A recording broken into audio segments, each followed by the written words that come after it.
Good evening, ladies and gentlemen, and welcome to Field Hospital, Dr. Taylor's Story, a game in which I most likely offend people by making decisions. So goodness knows this video may never go up. Present time. Sounds like Christmas morning if you ask me. Good afternoon. We have gathered the documents you requested, but first you need to fill out the form. Alright. Ordering customer. Yes, I suppose that is me, and that is not now. That is actually ages ago, but maybe that's when the game came out. Alright, I am making request number 4501, which presumably is the secret code for ordering a pasty. Right then. What you have in front of you are the medical cards for the Taylor brothers. They used to be classified, but due to their age, we were allowed to issue them to you for your investigation. Ah, alright. Are these to do with the Second World War, presumably, judging by the uniforms? What do we have here? Robert Taylor Jr., Staff Sergeant, 3rd Medical Brigade, age of 29. Let me see. Transferred from 1st Medical Brigade of own volition. From his own words, he wants to be closer to the front lines. Dutiful, capable leader, can perform under pressure and make decisions in life or death situations. Alright. Patient cards usually indicate a short character reference, injury information, and the circumstances surrounding it. To see Dr. Taylor's patients, you first need to declassify the cards. Study them carefully. How do I come to that conclusion? Is this to see other bits of information about them? The tabs at the top of the card may contain family information, medical examination results, and a dossier.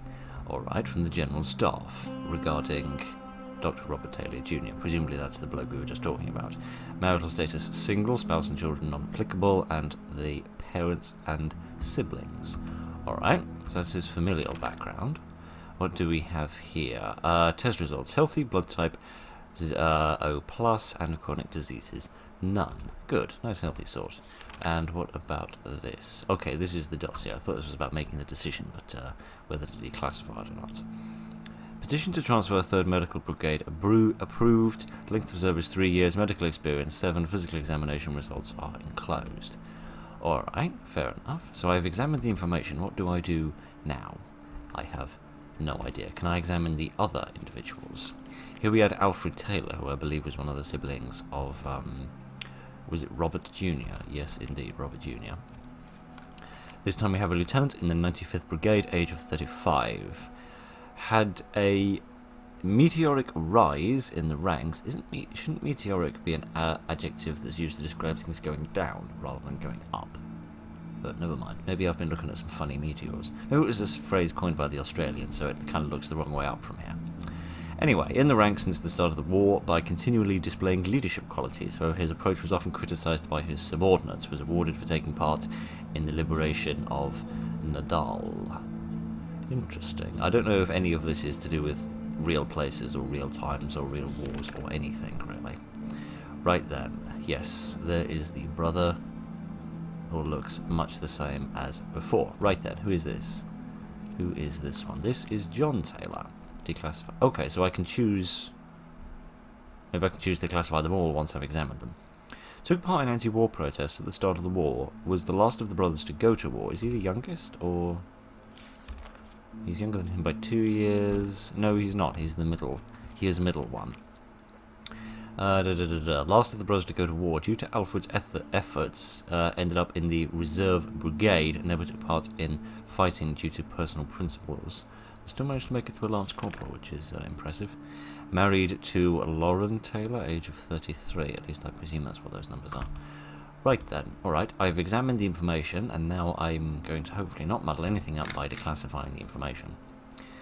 To stamp the card, simply drag the stamp and put it onto the... Oh, it's like papers, please. Alright, let's put it there. Alright, I presume that I'm ready to declassify all of these. I don't know why I wouldn't. By your request, we've picked out the cards of the patients Dr. Taylor received on certain dates. Now you may start studying them. What's my goal? They are arranged in chronological order and were split into several reporting periods for your convenience. Good luck! What am I doing, though? What am I actually trying to achieve? Spring. So we're going to have like different periods of the game where we examine different groups of people. 20th of April. Goodness, this is all a bit dark. Good morning, Doctor. Today is your first day of the field hospital in the 3rd Medical Brigade. We have a lot of patients with all sorts of injuries and cannot treat them all. Your goal is to determine who needs immediate treatment. We'll have to refuse the others. Good luck. Oh, dear. That's not great. What does that say? Independent Republic of... Does that say the Independent Republic of Card? Goodness. Well, at least if it collapses, we can recycle it. Good deal. So my job is to triage then? My name is Michael. Actually, I've been awaiting my transfer to the 80th Brigade, but today I was ordered to assist you.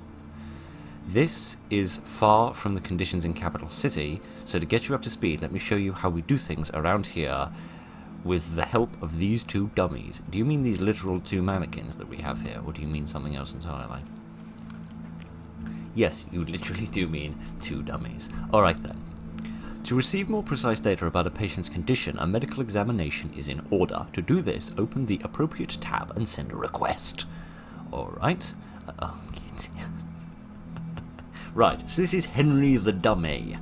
There's a interesting personal connection there, but we shan't worry about that.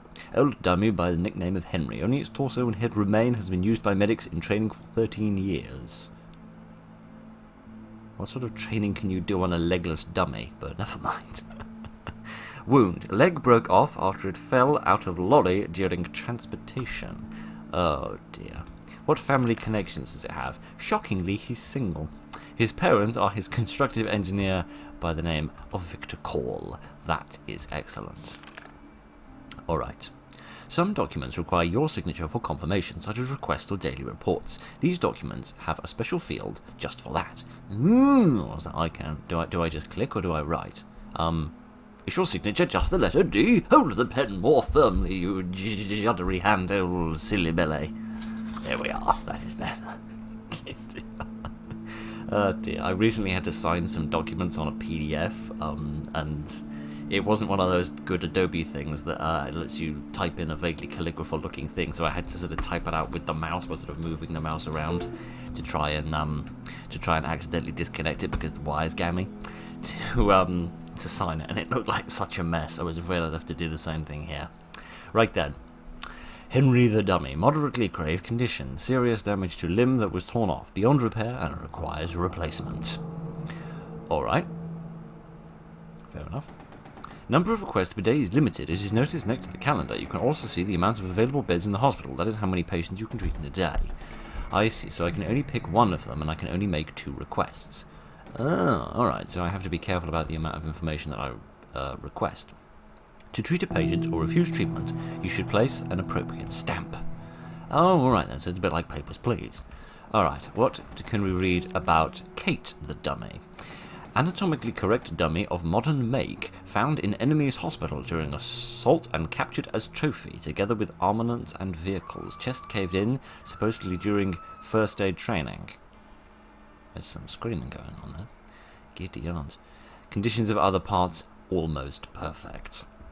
Alright, so they've got a fractured chest, it would seem, and they've got a leg falling off.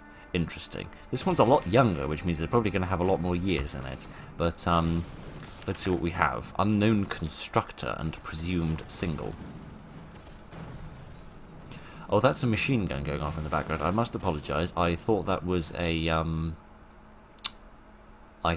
typewriter. Please conduct a medical examination. Yes, I should like a medical examination. The design of the chest is not suitable for first aid training. Limbs are removable.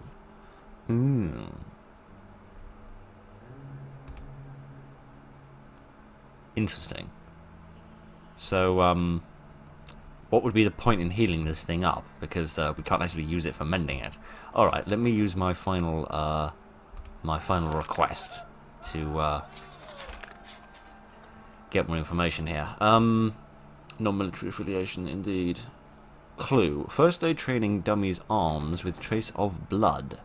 Found during crime scene investigation. Body type on the clue, AB+, corresponds to the blood type of the victim. Okay, that's where the slightly bigger part of the story comes in. Because this was sold to me as having some sort of grander story in it, rather than just being a paperwork management game. where you have to investigate something of some sort. So this seems like a clue. I don't know if I should. Maybe I should write that down. I presume that all of this information is going to go into like some sort of bank of information that I've got. If only I could get a piece of paper in front of my face. So just for no good reason whatsoever, I'm just going to write that down, just in case it comes in handy. Right then. At least my handwriting is only slightly worse than your average doctor's. Alright then, so I suppose I must make decisions about who I'm going to save. Am I going to save the old boy, whose leg has fallen off, or am I going to sort this one out? Well, frankly, I think that this one is the enemy person, so I'd rather sort out the good old national one, rather than the devious foreign one. So I'm going to save them, and I'm going to boot that one out. At the end of every day, you can learn about the patient's condition in the report. Right then, leg replaced successfully, decommissioned, and no longer in use. Right then! I really need to start clicking in the middle of that. As you can see, Doctor, it is nothing complicated, and I'm afraid I must leave you. It has been a pleasure knowing you. Goodness. I was going to say, it sounds like he's going to walk out and he's not sure whether he's going to come back in, but the scary thing is, in this sort of situation, that's very, very possible. Right then, all of the useful information related to the investigation is also entered into the diary. It is split into 3 categories: notes, case files, and patient lists. At the end of every reporting period, you can learn about the fate of each patient. Our analysts have gathered the necessary information. You may find it in the appropriate tabs on the cards. Oh, interesting. So can I read this? I can't make it any bigger. Today is my first day in the 3rd Medical Brigade's field hospital. The conditions here are substantially different from what I had worked with in the capital.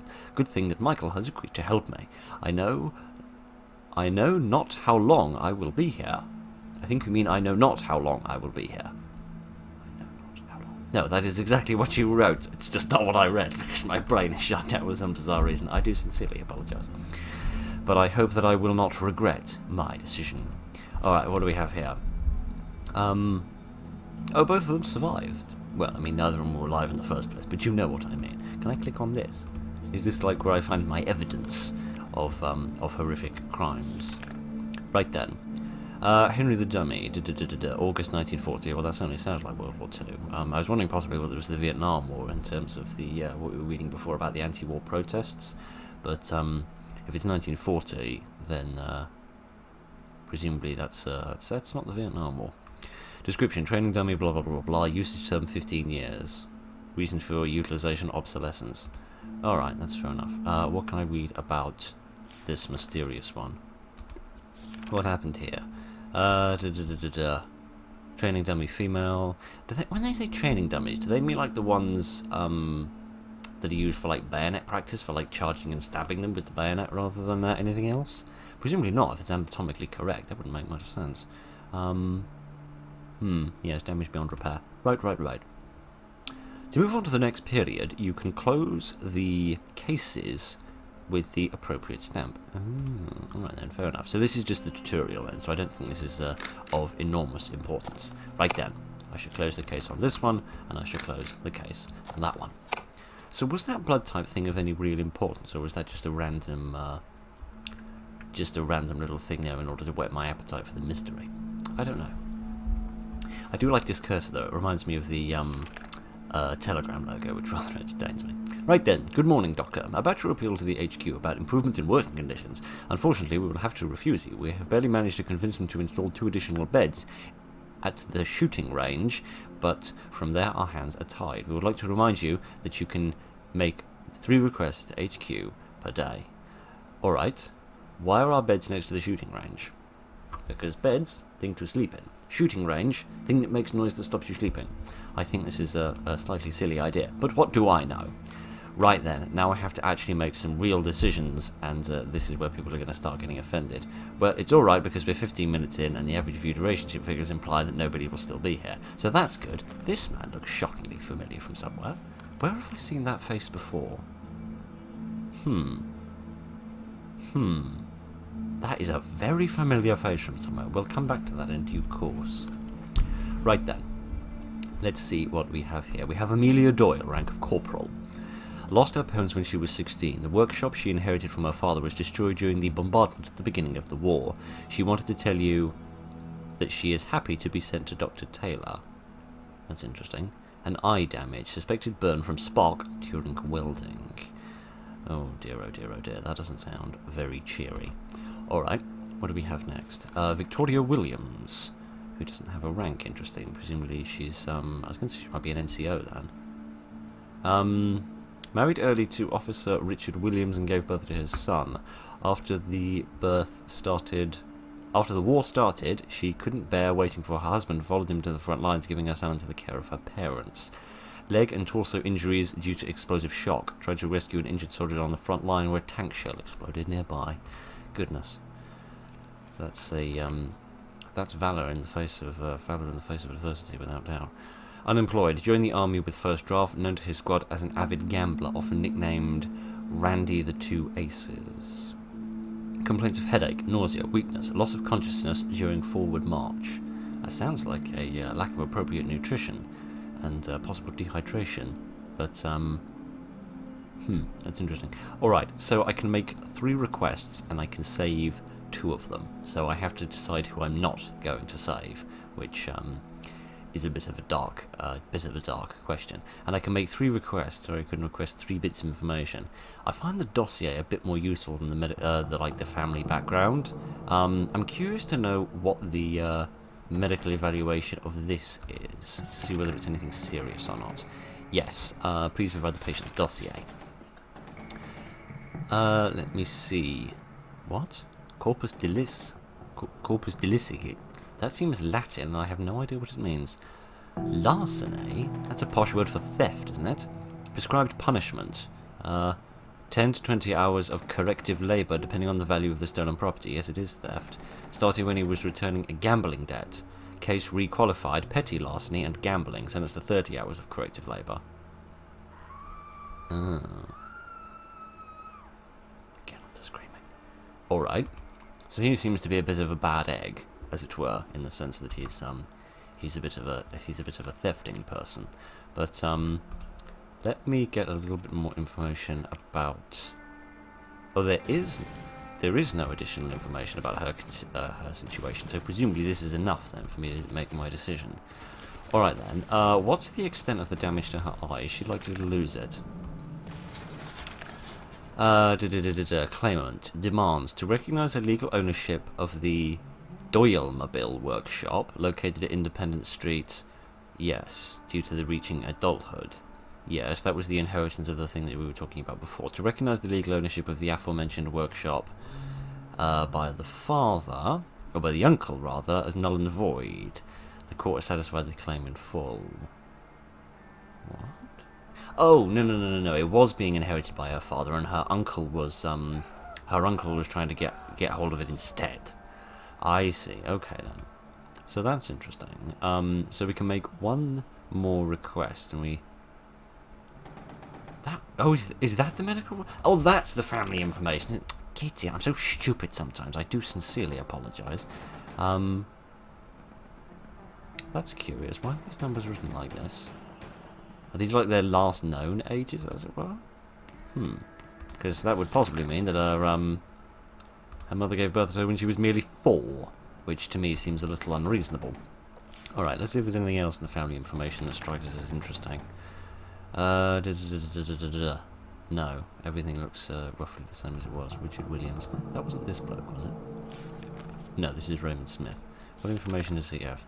He's married, with an adult child. How old is he? He's 41. Goodness, he doesn't look it. Right then, yada yada youpty. Yes, look, some of the parents are known and some of them aren't. How curious. Unless it's like age at time of death or something? Yes, it must be, of course, because these ones are dead, aren't they? Sorry, let me turn my phone off. I do sincerely apologise. But, I can't even operate my own phone for crying out loud. Yes, that must be the age at which they died, which seems odd to do it in a plus symbol, but never mind. Well, this one's definitely getting treated as far as I'm concerned, because she's definitely getting treated because she was trying to help somebody else when she got hurt. So she's definitely getting treated. So the decision is whether I have to help out this man, with his family and his gambling problem, or whether I help out this person with their business to start after the war ends, assuming it ever does, and yes. Right, sorry about that. Minor interruption. Right, I'm curious to see a little bit more information about, yes, these are the medical exams, about what exactly is going on with him. Stable condition, high fever. Clinical blood analysis shows suspicions of unknown virus infection. Oh, dear. See, this is why I did this, because I wanted some sort of reason as to why this bloke would be worthwhile treating. Not to imply that people with gambling problems aren't, you know, worthwhile preserving in society. This is why I said I would offend people by doing this video, which is why I put off doing it for about 5 months. But never mind. See, if we don't treat him, he might spread a bacteria, and then everyone in the camp will die. Oh dear. But she has every right to survive. I mean, everyone has every right to survive of these three. But, oh dear, oh dear. I mean, it's not a life-threatening injury.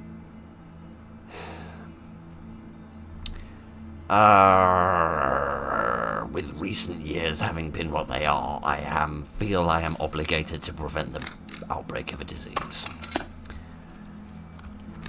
Oh dear, I do apologise. Oh dear. Leg and torso injuries. Amputation successful. Patient's condition is... dear. Well, at least it didn't say that she died. Well, that was a waste of a bed, wasn't it? Died of sudden temperature rise during treatment. Well, can't we just bung him out of the bed and bring her back? Dear, oh dear, oh dear. It is very hard to follow the medical oath when we can't save everyone. We simply haven't enough hands. But I don't blame the doctors who don't go on the front lines. After that terrible bombardment of hospitals during the siege of Maine upon Vestra, I'd want to stay behind myself. One of the patients died today under my rather uncanny circumstances. Maybe I should study such cases in more detail. There are rumours travelling up and down the hospitals that I was in a relationship with a female patient and didn't treat her because of a breakup. What utter nonsense! Can I go back to this for a second?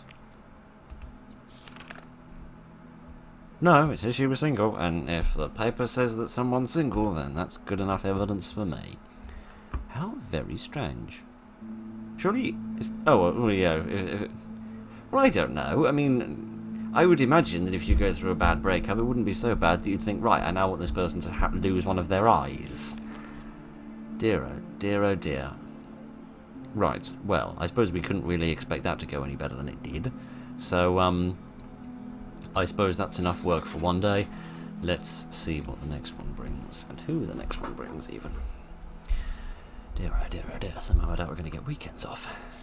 Right then, good morning, Doctor. Today we have a special patient, an Independence War veteran. I hope you will treat him with all due respect, despite the current situation. In regards to HQ workload, we can receive 3 requests today, as usual. Are you telling me to approve that person for treatment? Because somehow I doubt it. Who's the veteran? Is that this bloke? Who looks a bit like the Yes, the war veteran. It looks a little bit like the man in the bird's eye adverts. Claims that he went to war after his 3 sons to convince him to return, or at least to see them one last time. For his service to the country, the General Staff are ready to drop all charges if Mr. Lewis agrees to leave the war zone. What charges? What has he done? What do you mean he well, I mean, do you mean that he... Get your tongue untied, Philip. Form the sentence in your brain and then spit it out. Is this a claim of his reason for going to war rather than the fact that he actually did go to war? And if we're talking about this war, then well, right. It doesn't really seem like he's very seriously injured, given that he's only had a shoulder twist. I feel like he could probably sort himself out with that. But let's see what other individuals we have. Richard Williams. Was that the husband of Victoria? Yes, indeed. Parents unknown. Why don't you ask him? Oh, I suppose it's not necessary that he would know either. come to think of it. Stop being so entitled, Philip, and read the blasted words. An officer in the third generation, born, studied, and grew up to serve, was always remarked for his discipline and results and demanded the same of his subordinates. Gunshot wound to the right shoulder, spent 22 hours in the field after being injured before he was evacuated. Goodness, they certainly seem like a very courageous family. I'll certainly give them that. Michael Shepherd, Corporal, a medical truck driver for the 95th Brigade, was twice rewarded with the Badge of Courage for his bravery and selflessness in combat. Multiple shrapnel wounds, unconscious. One of the trucks in the convoy he led was ambushed. Truck blew up on a mine while making a retreat. Goodness, well, there's no dossier for him. Is there a dossier for the others? There's a dossier for you and the medical report as well. And there is certainly a dossier for you, which I imagine will be quite revealing. So, the obvious situation here that the game is trying to present to me is that we have two individuals who, under any other circumstances, would definitely be treated over this person, but I have been given instructions in my briefing that I am to treat him with all due respect despite current circumstances, which are presumably relating to this arrest here, which I am quite curious about. So I would like to see if I can get a little more information about that. Rank of Colonel, goodness. I think this means crime. Unlawful entering into military object during wartime. Days of 15 arrests. Fine of 600 marks. No sentence pronounced. Interesting. So, this doesn't make any sense. So, his sons went to war, and then he followed them. But he was unlawfully entering a military object. I presume that means like a military base or something. And that's why he was arrested. But if he's a colonel... I mean, obviously, just because you're a high-ranking military officer, that doesn't mean you can just go anywhere you like at any time. But surely if he's a colonel, that would give him some sort of sway in order to go and see his children, if that's what he wanted to do, even if it was the middle of a war. Curious. Well, I'm not concerned about his injuries, so I'd rather like to see the injuries of the other two, and see how serious they are. Mind you, his are obviously very serious, so the question is whether we need any more information about him, and I am curious to see the dossier on him, see if there's any additional information about that, regarding sort of him and his family. So I'm actually going to get the medical report and the dossier for this person. Witnessed a looting case. Oh no, witness to a looting case. Defendant, yes. Charge. On the 23rd of July 1937, around 1 a.m, the defendant was at the sign of a destroyed church in the village of Riverchurch and was conducting an evacuation with the aim of acquiring valuable property. Or an excavation, I do apologise. He was noticed and apprehended by the witness, Richard Williams, and delivered to the military police headquarters on the site of the 17th Tank Brigade, where he was found guilty. Interesting. How does that play into everything? And I was wondering whether perhaps if we didn't treat him when he died, whether that would prevent him from testifying in the case. But if he's been pronounced guilty, then it seems like the case is, it's case closed, isn't it? I am curious to see how serious the injuries are. Heavy condition, right humerus shattered. I don't know what that is, but I'm assuming that's a bone around the shoulder. Blood poisoning detected, surgical treatment and bone restorative surgery required. Well, I don't know what this says about me. Maybe this video is going to reveal a lot about me without me even realising, but I am going to defy orders, and I am going to save the badly injured soldiers rather than the lightly injured one. So I apologise, but that's the decision I have made, so we're all just going to have to live with that. Right then, operation successful, patient now conscious. Ooh, maybe we have a letter from him, goodness. Surgery successful, patient recovering. Okay, that's good. Both of those did all right. Released and sent to nearest population centre. Yes, well there was nothing wrong with him really, was there? We received those injuries in yet another battle near Riverchurch. The village is gone. I don't understand why some are so stubborn in their refusals to get out of here. This section of the front lines has barely moved since the three-day occupation. Today I received an Independence War veteran. Unfortunately, we couldn't talk. I have many questions. I had to refuse him, but he seems alright. I hope he gets better. Well, that's why I refused him. And everyone survived alright, which is fine. What do we have here? Did you know that you've got a very popular surname, Doctor? You're the second tailor I've met so far. That's interesting. I mean, you're not wrong.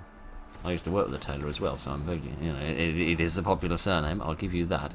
So what kind of interesting information is that?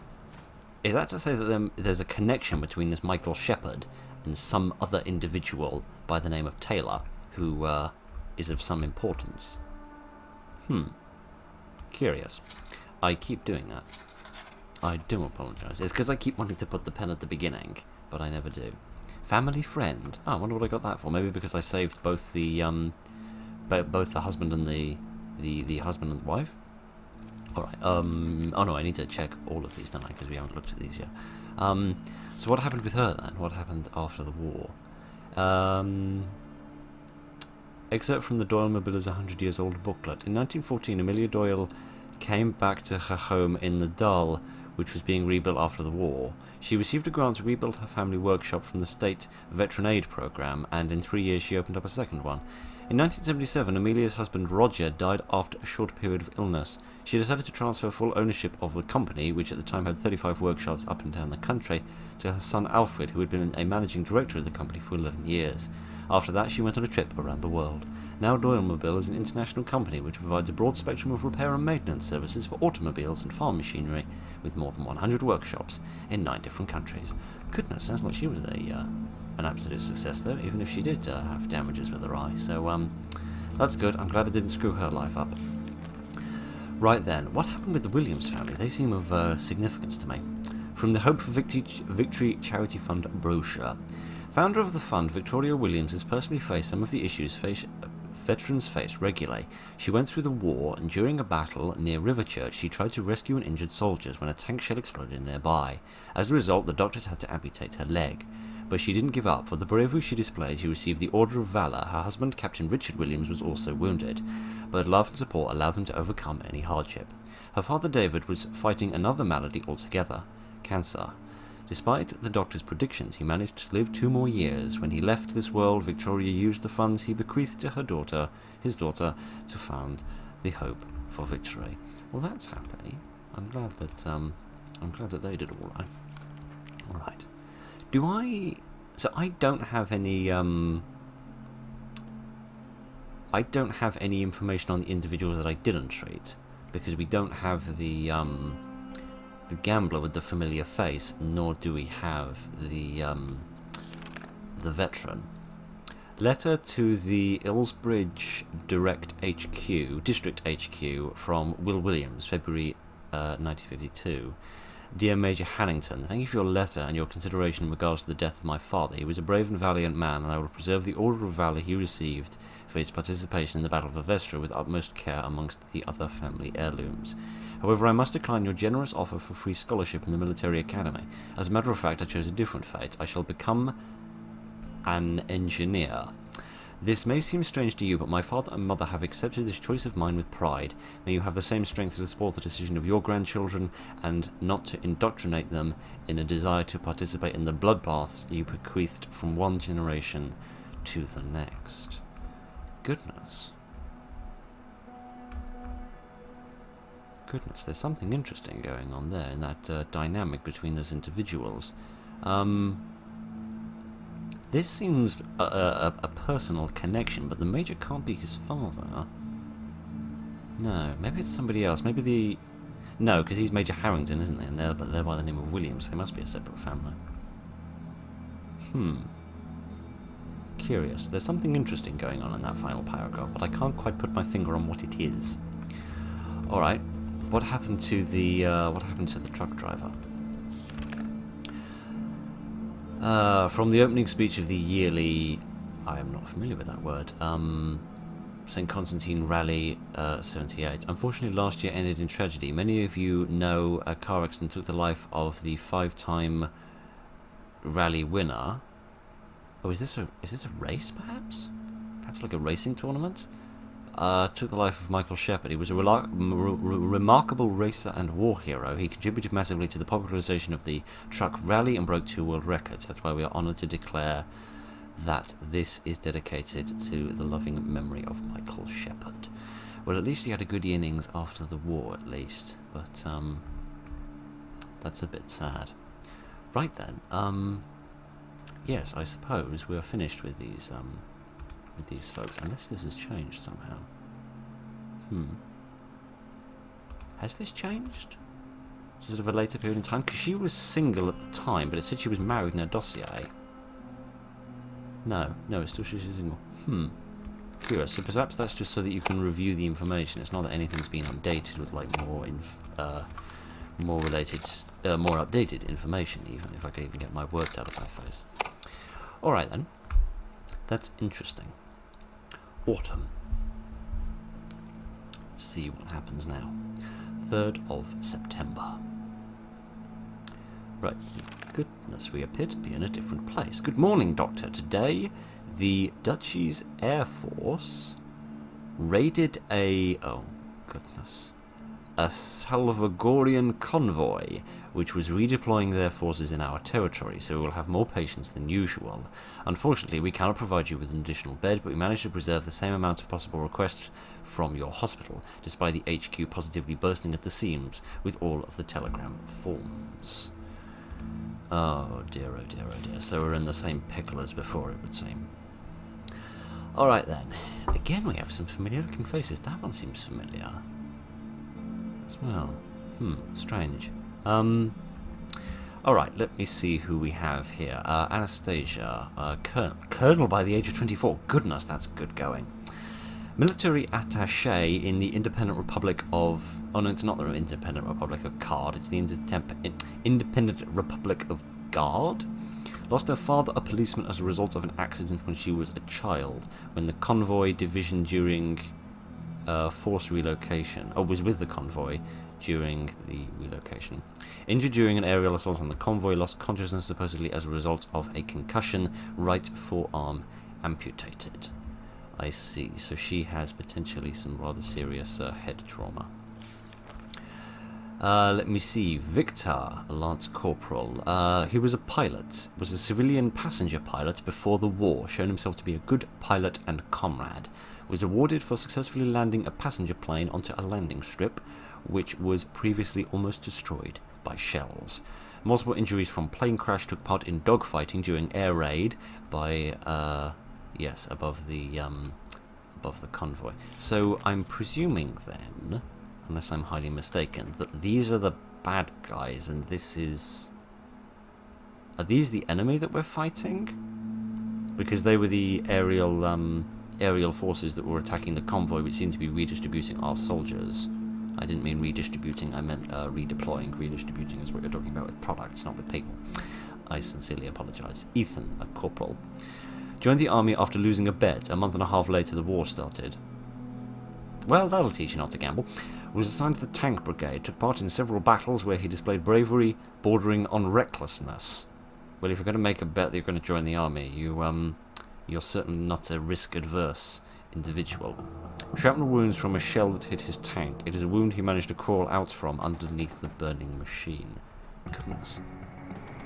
What about this chap here? John Hope. Presumably another NCO. No, clearly not. A farmer from a frontline village. As luck would have it, he started his farming work shortly after the war broke out. Refused evacuation several times. Brought an injured cow with him. From his words, he didn't know where to take the poor little heifer. From the 5th Division's report, he tried to bring his herd to the safety through a minefield and only 2 cows survived. That is really depressing and miserable.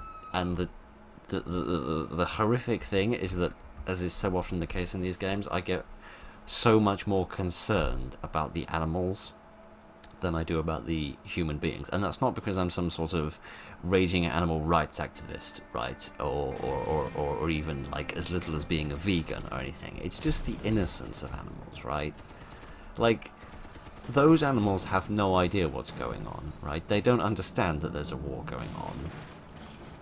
They just want to sit there and eat their grass. And yet, they, I can't believe I'm actually tearing up about this. They're fictional cows in a game, Philip. They're just some blue pixels on a screen. Stop it. No, let's not talk about the cows anymore, because it's clearly not doing good things to my my emotional state. Right, let's examine her situation. Right then, everything here seems perfectly straightforward. So we can only choose 2 of these 4 then. What do we have here? We don't know very much about this man at all, it would seem. Let me see. Yes, I suppose he's probably only joined. Well, I was going to say he's only joined recently. This war seems to have been dragging on for some semblance of time, as so many of them do. The scary point about that is that the shortest war that we're likely to have in the future is also most likely to be the most deadly. But, oh dear, oh dear, oh dear. Oh dear, and he has a family as well. And he's supplying food for the war effort as well. Oh dear. The thing is I don't know. What are we... we're not treating him, are we? We're treating the animal. Oh dear, oh dear, oh dear. I'm going to have to get a medical report for this guy for no other reason than finding out if we are actually talking about a human being or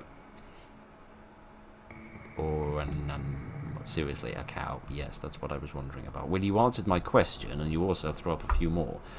So I didn't realise that it was possible for them to refuse requests. That's interesting. So nobody here has a dossier. Nobody has any additional information then. So then I have to decide which 2 need the most additional information regarding their injuries. Let's see. So she was injured. So she has a possible concussion. So it would be good to know if she genuinely does have a concussion or not, because if so, that is something which definitely needs to be sorted out.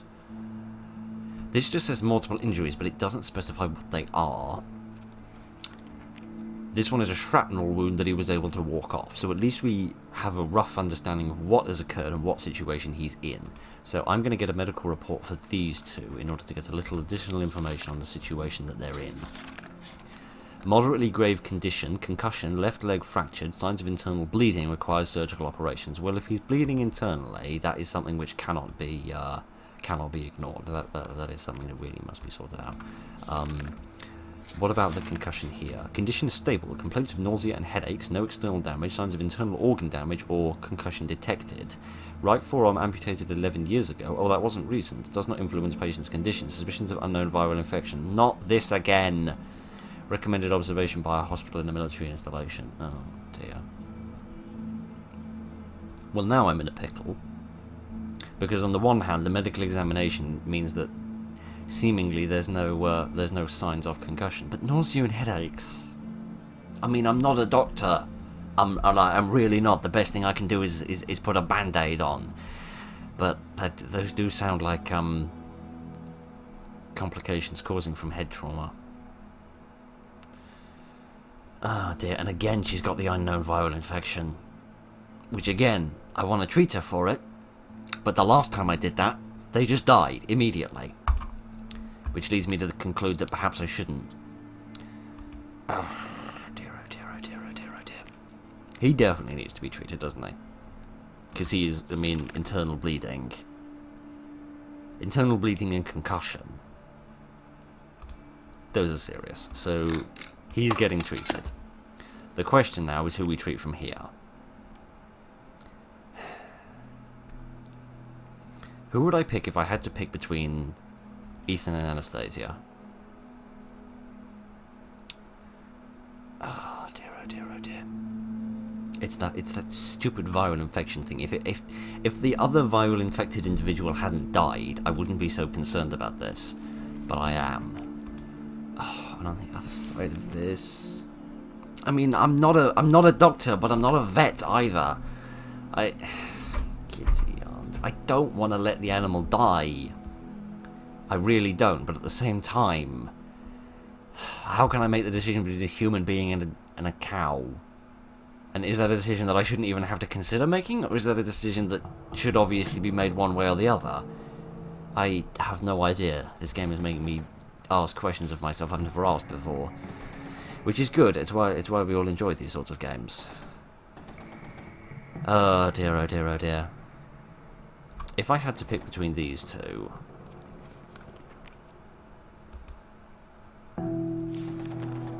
If I had to pick between these two, I think I would have to choose this man. Because the medical examination is leading me to conclude that this woman's injuries are not as severe as they seem. Which puts weight on the side of me prioritizing other people for treatment. I think is the most diplomatic way I can say of saying no. And again, we have the viral infection concern there, so we're left to decide whether we choose this man here, a 21-year-old corporal, or whether we choose the cow.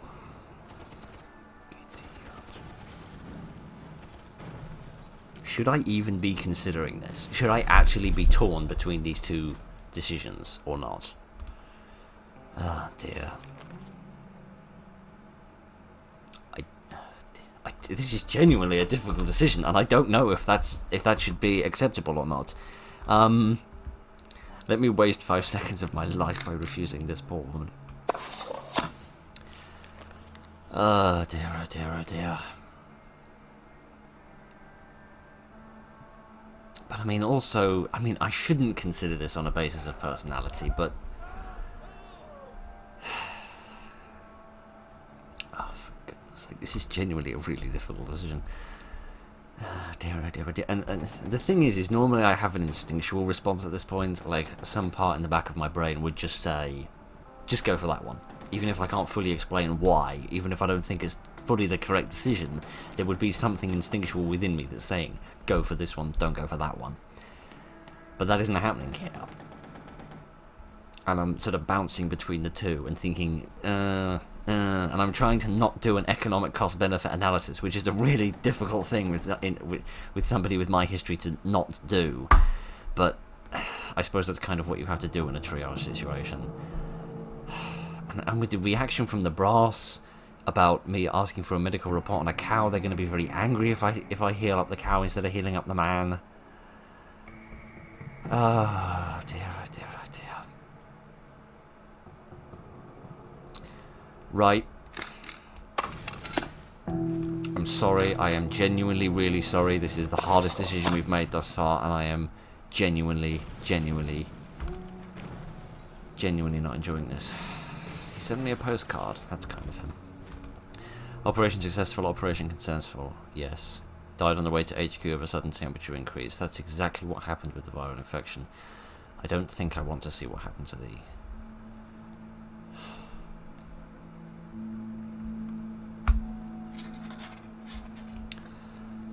Can we move on to a different day, please, and I can put this one behind me? Good morning, Doctor. We inform you that HQ has made the decision to increase the size of the 3rd Brigade Field Hospital. Also, due to the extension of HQ, the amount of requests we can process a day has increased to 6. One of the patients today was injured in a fight during Lamberg. The 6th Medical Brigade Hospital is probably out of beds if they drove him all the way here. Good luck.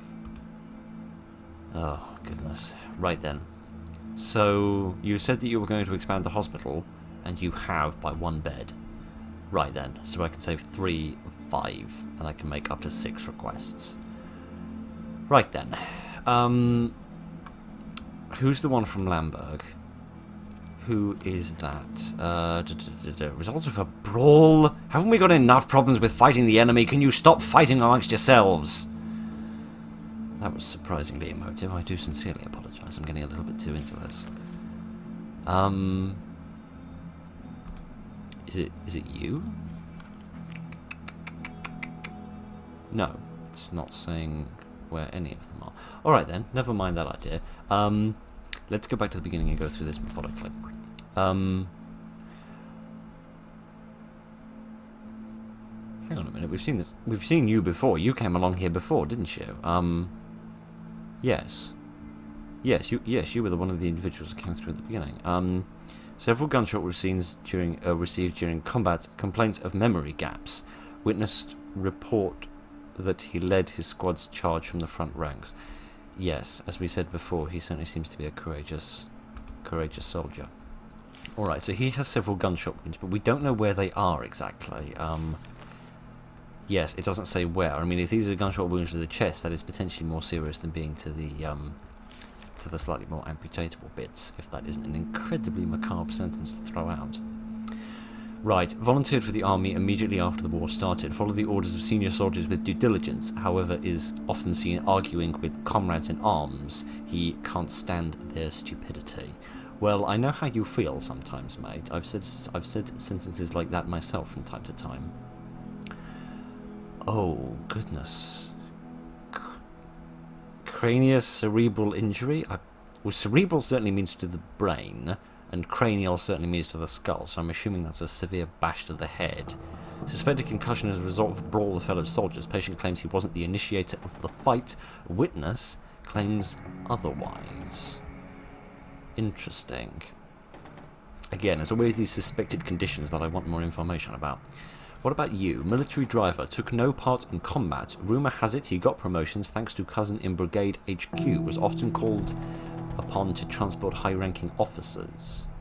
Interesting. Nerve damage as the result of motor accident. Was transferring a trophy automobile to the 4th Medical Brigade location. When you say a trophy, I presume you mean something taken from the enemy, not just an old lead-type Jag you found knocking around. There is very little information about this patient. He has positive recommendations from higher-ups and many accolades. What those are for is unknown. He's a suspicious-looking man. Gunshot wounds received during reconnaissance mission in enemy territory. He sounds a bit like a He sounds a bit like he might be some form of an agent. Like an MI6 operative or something, or the rough equivalent within our fictional nation, which I'm greatly appreciative of it being a fictional nation. Otherwise, I'd get in even more trouble than I've already gotten myself into. But that seems like the sort of thing that would be written about as sort of an undercover operative. That they're willing to state that he's a good soldier and a valuable asset, but they're not willing to state what for exactly. So that's interesting. Oh, I haven't been reading people's names. I do sincerely apologise. Let me go back and correct that. Oh yes, that's because I recognise the name of you, won't you? You're Alfred. You are Richard Walsh. You're the volunteer in the brawl. You're Patrick Johnson. You're the driver of the Trophy-mobile, and you're Simon Kirk, the secret agent. And you are Eleanor Brown. One of the few survivors of St. Constantine's advance in the early days of the Wall.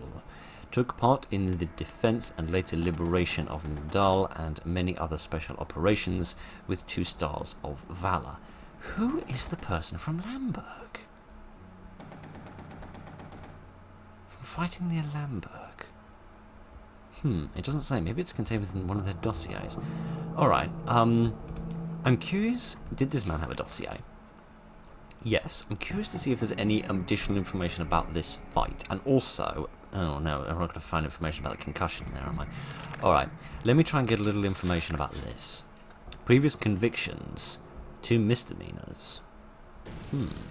Curious. So the dossier is almost like a criminal report, it seems like, or to do with sort of crimes and things. That's interesting. I'm also going to get a medical report for him, because I want to know how serious the head injury is. He does have a concussion. Shows suspected thrombosis of the middle cerebral artery. Inpatient care recommended. I don't know what thrombosis is, but the middle cerebral artery sounds like a big blood vessel in the brain. So whatever a thrombosis is, it doesn't sound good. So he does have a serious concussion then. He really does need to be sorted out. Alright then. Oh goodness, and again I've got to choose 2 people not to look after. So he does have a serious concussion. What were his injuries? He has nerve damage.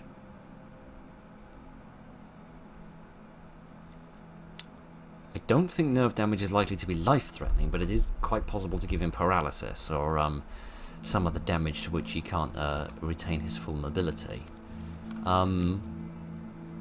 He has one gunshot. He has multiple gunshots. I am curious to know the locations of these gunshots and the severity of the wounds. Heavy conditions. 3 gunshot wounds, bleeding stops, diagnosis acute. Is that pneumonia? Requires hospitalization. Yes. I'm not entirely sure why, I'm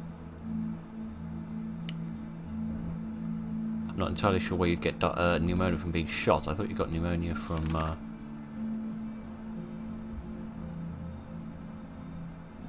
oh, gosh. I thought you got pneumonia from being very cold. I've just realised this guy's my brother, isn't he? Because look, siblings, Robert Taylor Jr., and I am Robert Taylor Jr.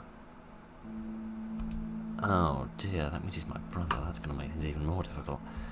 Oh dear, oh dear, oh dear. I mean, 3 gunshots with severe problems. Again, he seems like a guy that needs to be sorted out. So these two at the front definitely need to be sorted out. So we have to decide between you with your nerve damage, you with your secret agent man, and you. Head injury, multiple bruises and abrasions as a result of attack by unknown assailant. I am curious about what's going on with you. I want more information about all of this. What's the severity?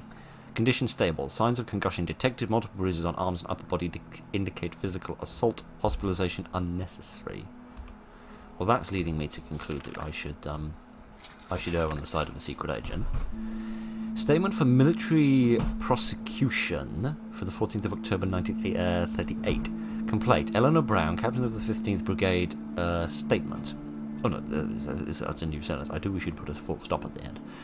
Assault on the compliant, reported by an unknown male 15 to 40 years old. Well, that's a nice short boundary there.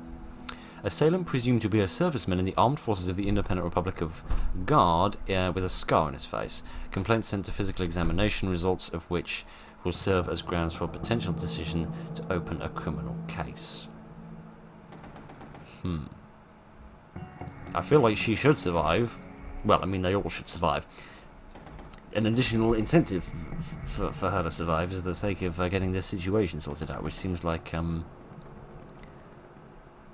which doesn't seem very good at all. Right, I apologise for that. Another interruption occurred. Alright, I have one more bit of information, one more request that I can make. What should I do? Should I get the dossier or the medical report on him, or should I get the medical report on you? I'm not wholly convinced that I don't know, this seems like an awful thing to say, but a man that drives cars around seems slightly, not slightly more expendable, but slightly more costly to train somebody else to do the job. If that isn't going to get me in hot water, which it obviously will. Dear oh dear, now I'm torn between the dossier and this. I'm going to go for the dossier, because if I'm wrong about him being a secret agent, then I'm going to classified. Well, that supports my theory, doesn't it? Right then. Well then, you're getting treated, because you're clearly somebody of importance. Not that the importance of an individual should matter in this situation, but you know what I mean. You're going to get treated because you've got, what have you got again? Because you require hospitalization, because you're going to die if I don't. So I'm going to send you off. I decided to treat you as well, because you seem to have some sort of internal bleeding in your brain, which is concerning me greatly. You're not going to get treated, because I don't believe you've got life-threatening injuries, and you're not going to get treated because hospitalization is unnecessary, is the conclusion I'm coming to. I have 2 bits of information this time. Patient disappeared together with his card. Again, so they were trying to prevent any record of him being here. That very much is leading me to conclude that he is certainly an agent. Treatment prescribed to patient shows signs of improvement. Patient is recovering after blood clot detachment during treatment. Blood clot detachment? You mean the blood clot detached? Detached from what? I'm very confused by that. I need a medical person to help me. He died of alcohol poisoning. Well, that's concerning. I'm not going to read too much into that, because I feel like there's a slightly bigger story going on here that I'm not privy to. Patient released from hospital. Well, at least she isn't dead. Yesterday, Alfred was injured in battle. Luckily, he was brought to my hospital. Maybe it's just a coincidence, but behind the wheel of the medical truck was a patient I treated several months ago. I sent him to retrieve treatment. It is hard to say what moved me to do so. Would I save him if he wasn't my brother? What? No, I sent him because... I sent him for treatment, not because he was the character's brother, but because I clicked on the wrong thing many, many, many times. Because it said required hospitalization, he's got 3 bullets in him, and he's got pneumonia. Which to me sounds like a rather serious situation that requires medical attention post-haste. Dear oh dear oh dear. Too many questions for one day. One of the patients disappeared altogether, even taking his card. Indeed. Can I read this? Yes, I can. Hello, Robert. I am alright, I feel good, and thank you. Next week, I come back into action.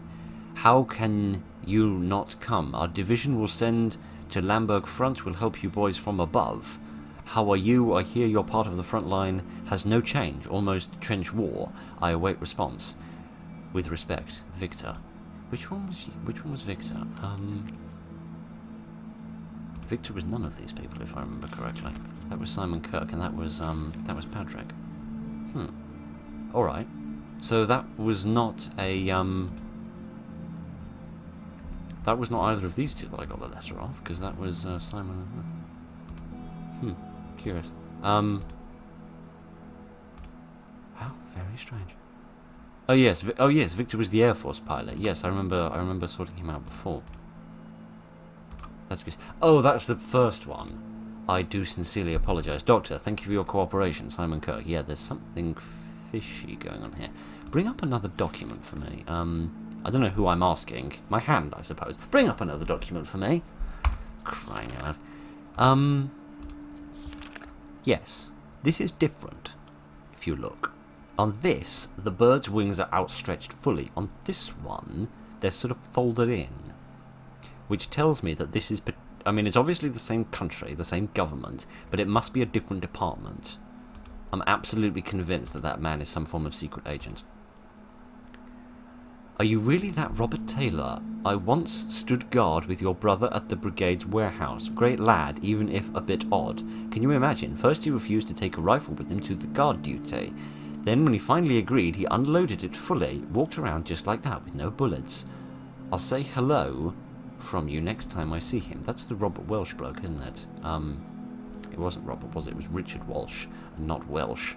I sincerely apologise for muddling the names dreadfully. Curious. Well, that's interesting. I'm not sure what to take from all that. All right, let's continue on and see what happens next. I'm also curious because, because this game's on Steam, I was reading some of the Steam reviews to get a clue as to how long the game was, and a couple of people were saying that they managed to finish it within the space of, or rather, finish it twice rather, within the sake of an hour or so. So either we're very close to the end, or I'm moving dreadfully slowly. I don't know. Today we shall receive Lieutenant General Adams, son of famous Isaac Adams. We strongly encourage you to pay him the attention he deserves. To make your work easier, Lieutenant General has already gone on medical examination, and results may be found on his card. Oh dear, oh dear, oh dear. Indeed. So this is the Lieutenant General Adams you were speaking about. Right. Leg injury from falling off a horse. I am constantly being told to give treatment to people who don't really seem like they need it, but never mind. Right, we'll come back to him at the end, I believe. Right, Michael. This isn't the same Michael who we were talking to at the beginning, because I think he also wore a beret, but I could be mistaken. At the start of the war, he dropped out of his 3rd year at the medical academy to go to war, was assigned to the 80th Brigade as a field medic. Shows symptoms of a mild case of an intestinal infection. Acts anxious, says he is infected by a rabies virus, even though he has no animal bite marks or no other contact with animals. Ah, that's interesting. I find rabies such a fascinating disease. I don't know why. It's just a strange, interest that I have. I find rabies a very interesting, virus, because of the way that it impacts human behaviour. The concept that a viral infection can cause such an enormous change in human behaviour and have such a high mortality rate, I find oddly fascinating. That there's, at least to the best of my knowledge, there's nothing else quite like that. It's such a unique condition that I find truly, truly bizarre. I've treated you before, haven't I? Yeah. Oh no.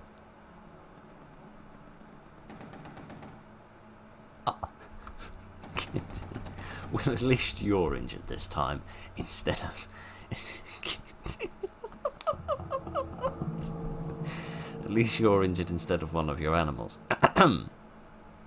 Head injury, possible concussions. From his word, he tried to milk a goat, but it turned out to be a male goat. Right then. Goodness. Well, that could have gone one of two ways. Either the male goat could have really enjoyed that, or the male goat could have done exactly what it did. Alright then. Yes.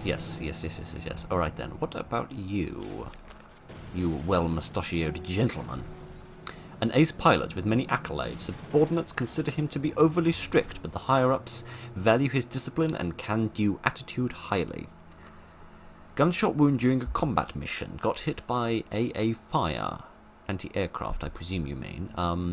After recovering from the injury, he returned to the base and landed the plane safely. Goodness. That's impressive. I find it curious, did you say a gunshot wound? Because if he's being shot by anti-aircraft cannons, because I've seen those things, not in real life, I've seen them in video games, and they're rather large. I wouldn't like to imagine how large of a wound would be caused by one of those things, but, never mind. Maybe they mean like a bullet from a dogfight or something, that might be a little smaller. Warren Lewis, Lance Corporal, enrolled into the Nadal Technical University before the war, was evacuated during occupation and drafted into army. Did not take part in combat, only bridge building and clearing debris after bombardment. And yet he still made it to a Lance Corporal. I don't know what rank a Lance Corporal is. I think sort of Corporal comes just after Private and just before Sergeant, if I remember correctly. So that's interesting. But yes, I'm surprised that you can make promotions without seeing combat, which... Anyway, perhaps I'm just totally incorrect. I don't know very much about military structure. Broken ribs and arms. Was inspecting a building when it collapsed and spent 5 hours under debris. Goodness, that's scary. Alright, we have 6 requests that we can make. What things can we not get in sense of who doesn't have a dossier? You don't have a dossier because nothing suspicious going on with you. You do have a dossier, but I highly doubt it's going to be approved, given that we're speaking about a goat. You don't have a dossier. Do you have a dossier? Because you do have a medical report. Let me have a little read of you before we decide what request we're going to make. Son of famous General Isaac Adams, who secured several key victories in the Independence War. Is that why we're called the Independent Republic? Because we won this War of Independence? Received many accolades, including the Medal for Liberation of Nadal for immense contribution to Remote Army Command. Soldiers gave him the nickname the Remote General. Oh, I see. So he's not one of those leaders who leads from the front. That's interesting, because that helps me figure out...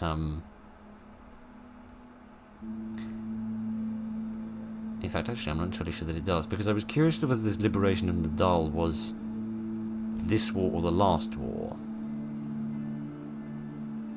Because we've had a number of people who've been educated in Nadal, and that woman's workshop was in Nadal as well. Miss Doyle, her workshop was in Nadal. So it certainly seems like it was in our hands just before the war. But the question is whether the enemy came along and occupied it and then we liberated it from them, or whether it was a liberation during the Independence War. But presumably this second paragraph is about the son rather than about his father. So presumably the liberation was during our war, or rather during this war. Right then, what's the medical report that you've got? Condition stable. Ligament sprain, first aid, administered inpatient care unnecessary, second degree obesity and diabetes. Why does that not surprise me? Well, I seem to have a bit of a habit of ignoring what the brass says, so you're not getting treated is the long and the short of it. I have many other people who need to be considered instead. Right then, you may have rabies. Or you may not. I feel like we need a medical report to figure this out. Moderately grave condition. Clinical blood analysis shows infection by rabies virus. Immediate treatment needed. Absolutely, definitely, we can't have a rabies outbreak. That's the end of that decision. And you're getting refused as well. Just that I can't change my mind about this later. Right then, I'm probably going to get fired for that decision, but we'll leave that to one side. Right then, do we have to deal with? Do we have to help the goat farmer, or do we have to help you guys out? So you were shot during a air mission, and you're the guy who got stuck under the building. We have 5 bits of information, which means I think we can actually get everything, can't we? Because you've got 2, and you've got 1. So yes, we can actually get everything. So let's examine all the information that we can have first, so that we can make an informed decision. Profuse bleeding, right leg injured with fragments of plain hull, thigh nerve damage, emergency surgery required. Well, that certainly seems very serious then. What do we have about you? Condition heavy, open fracture on the right arm, non-critical blood loss. 3 ribs fractured on the right side of sternum, lung damage, signs of internal bleeding, heavy breathing. Signs of dust asphyxiation, immediate hospitalization needed. Yes, indeed. Yes, I really hope he wasn't bleeding internally for 5 hours. Let's also have the dossier on you, Mr. Builder. Witness in abusive rank case. Defendant Hugh Gasket, captain of the 5th Engineering Brigade. Accusation: on the 23rd of December 1937, Captain Hugh Gasket involved Private Fowley, Jackson, Lewis, Abrahams and Lance Corporal Python to clear out debris under a building in Riverchurch with the goal of extracting valuables despite the risk of the house collapsing. As a result, Private Jackson and Lance Corporal Python suffered bone fractures. Private Adams died from wounds during tribunal hearings. The witness refused his own testimony.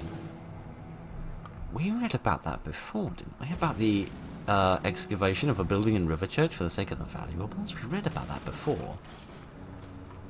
Arr, that's difficult. What's the medical conclusion on you, my friend? My poor unfortunate friend. Signs of concussion. I don't know what that means. I mean, I'm guessing that derives from the same word that domestic does, so I'm guessing that means maybe at-home care rather than anything else. I doubt we're going to get this, but it's worth a look.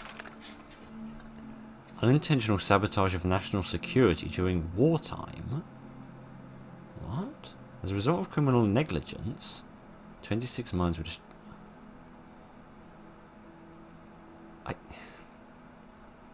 So they were our mines then?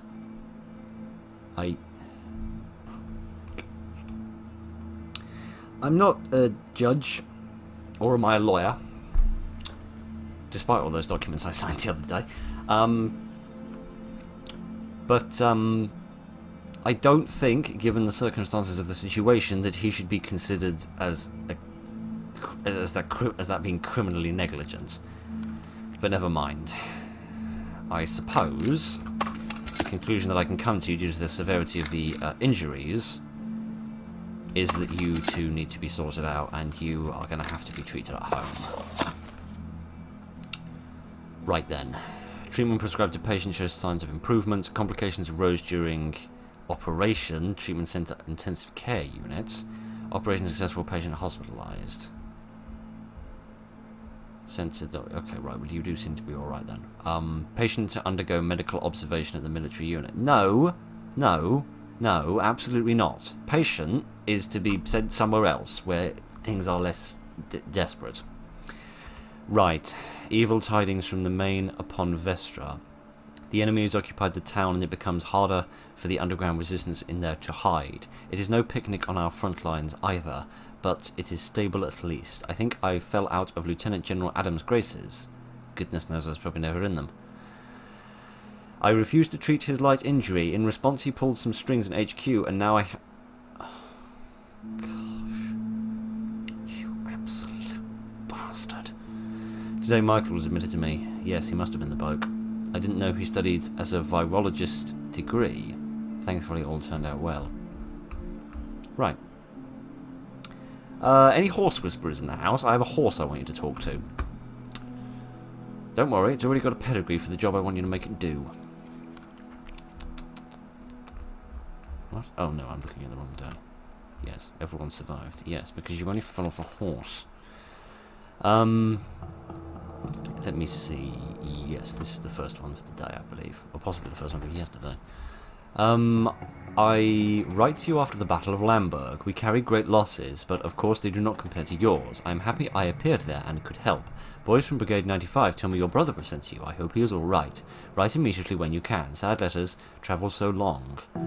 Tomorrow they send us to Celtica. Gernstinia army begin there a very big offensive. Good luck. Your friend, Victor. Ah, yes, he's the pilot. Doctor, a man named Matthew Ward was sent to the front lines in your hospital's general area. Another man pretends to be Ward. If the imposter gets submitted to you, his bed should be promptly given to another patient. The real Ward, we need him alive. The next file has some information about Ward. We hope for your cooperation. Simon Kirk. Goodness. This is a lot like, what did I do with my pen? Oh, sorry. Sorry, I lost it. What's the name of the person? Matthew Ward. So the imposter needs to be kicked out. And the real one needs to be kept alive. For the sake of Simon Kirk, who seems to be some sort of MI6 operative. Interesting. This is a lot like Papers, Please, actually, in terms of like it being a paperwork simulator in a sort of a fictional country where there wasn't a war going on in Papers, Please, but there was something vaguely similar to that. Compared to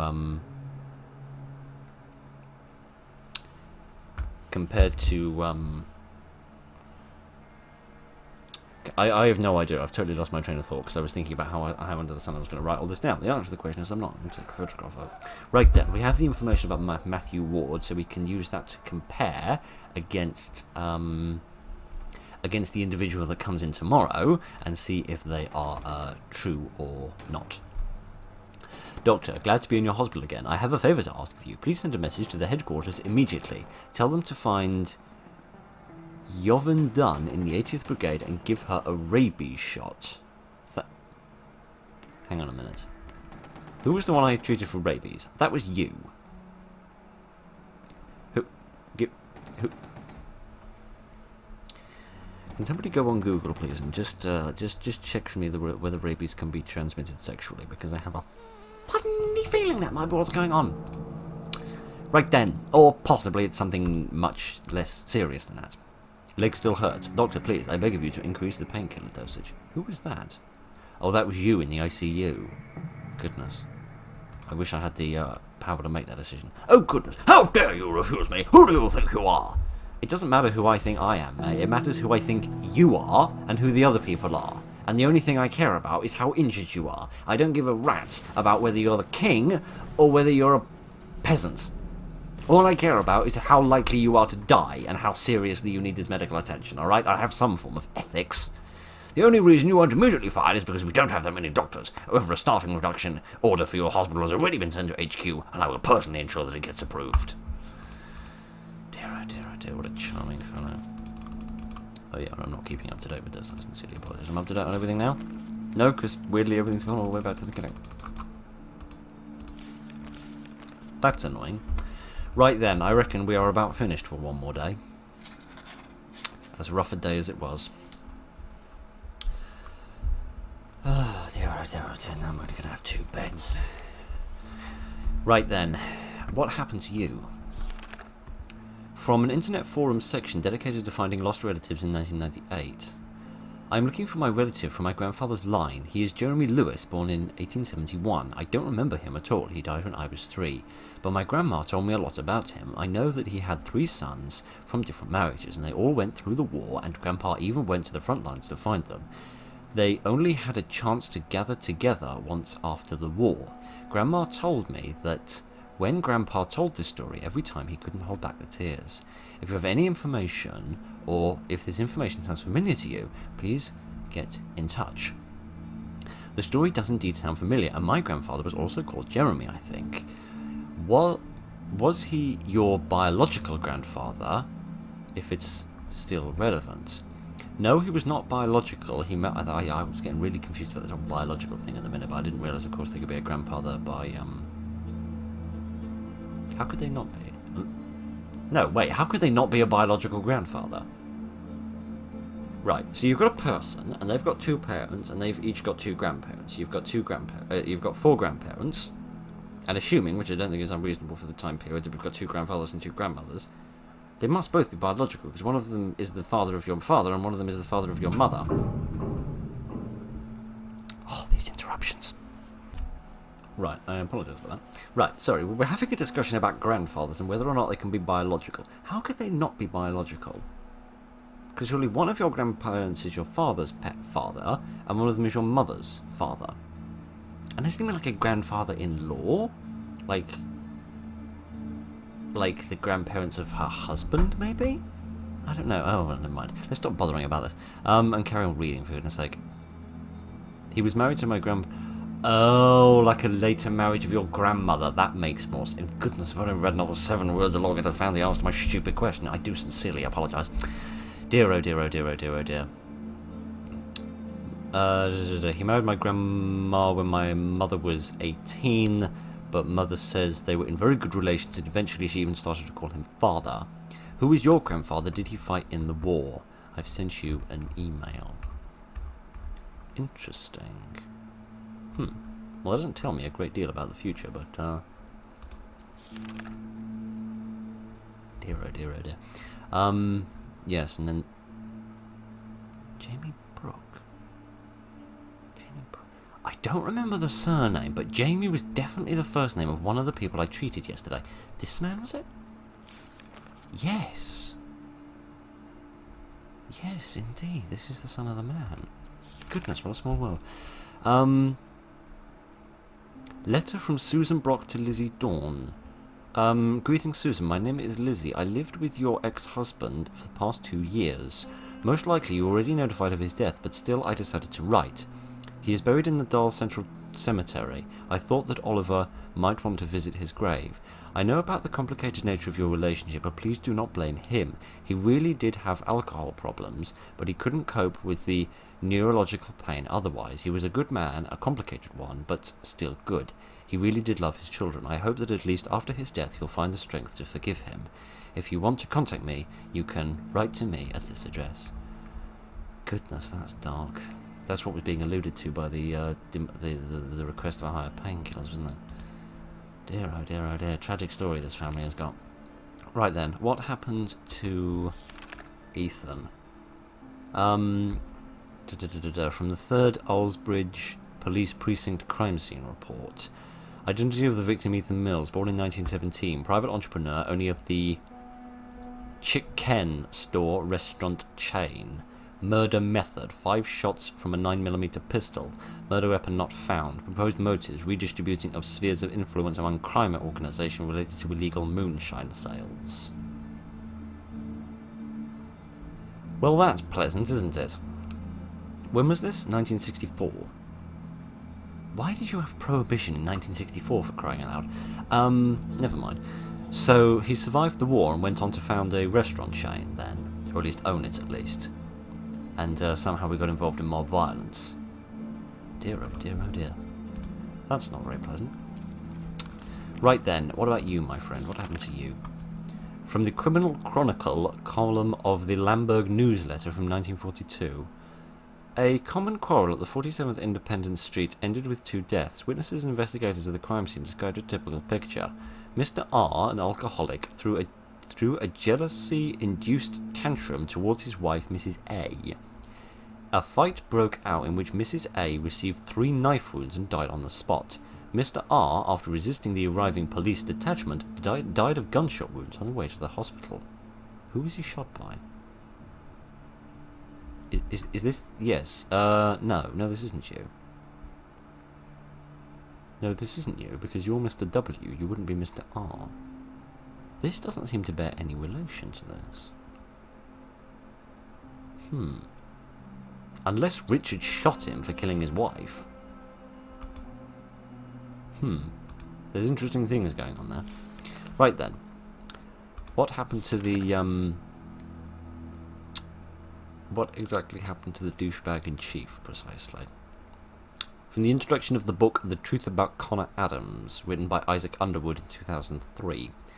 The government wants us to believe that this splendid equestrian participated in the liberation of Nadal, holder of many accolades and medals, died after falling off a horse in training in 1914, 2 months before the war ended. Honestly, I would find all of their gall fascinating. They would falsify the testimony of his comrades in arms in so dirty a way. But there are many questions they cannot answer. For instance, why did one Dr. Taylor refuse to treat the Lieutenant General in 1939 under similar circumstances? Maybe because, so that means the war ended in 1940, that's good to know. It's under similar circumstances. Maybe because this never really happened, or maybe Dr. Taylor never really existed. Well, I don't know if I existed because I'm a fictional character in a video game. That's a bit of an existential question for me to answer. But the reason I didn't treat him was very simple, and we've mentioned it a couple of times already. In the next 3 chapters, I will prove that Connor Adams was part of a secret group known as the Society of the Seal, and will also show how their activities were related to the Order of Saint Constantine. Who are these St. Constantine people that we keep hearing about? I thought at first they were a military division, because they were talking about, like, their advance and certain military events going on with these St. Constantine people. I originally thought it was a place, actually. But the Order of St. Constantine, that sounds like a group of medieval knights or something. By publishing this book, I demand the Ministry of Defence to declassify information relating to the life and death of Connor Adams and all those whose fate was hidden from the public. Goodness. What about you? What happened to Michael in the end? Announcement in the lobby of the Illsbridge Medical Academy 1962. Dear colleagues, students and participants, the funeral service for Professor Michael, the accomplished scholar, world-famous virologist, and overall just a friend of the Academy, was planned for the 7th of March, is cancelled due to the complicated epidemiological situation found on the western wing of the main building of the Academy. The cremation will be done behind closed doors. We apologise before for anyone who wanted to say their last goodbyes to the esteemed professor, and once again express our condolences to his wife, Yvonne, and his daughter Marie. Was he the guy with rabies? Yes, he was. Ah, so he got hitched to the other rabid lady, did he? Well, that's nice. That's good to know. I mean, I'm glad to know that he went on and had a good life, at least. We would like to remind you once again that human testing of vaccines, including on the tester themselves, is strictly prohibited, especially in the Academy's laboratories. What under the sun are you talking about? So that's alluding to how he died, isn't it? Human testing of vaccines, including on the testers themselves. So he tested a vaccine, presumably against some virus that he was studying, and it killed him?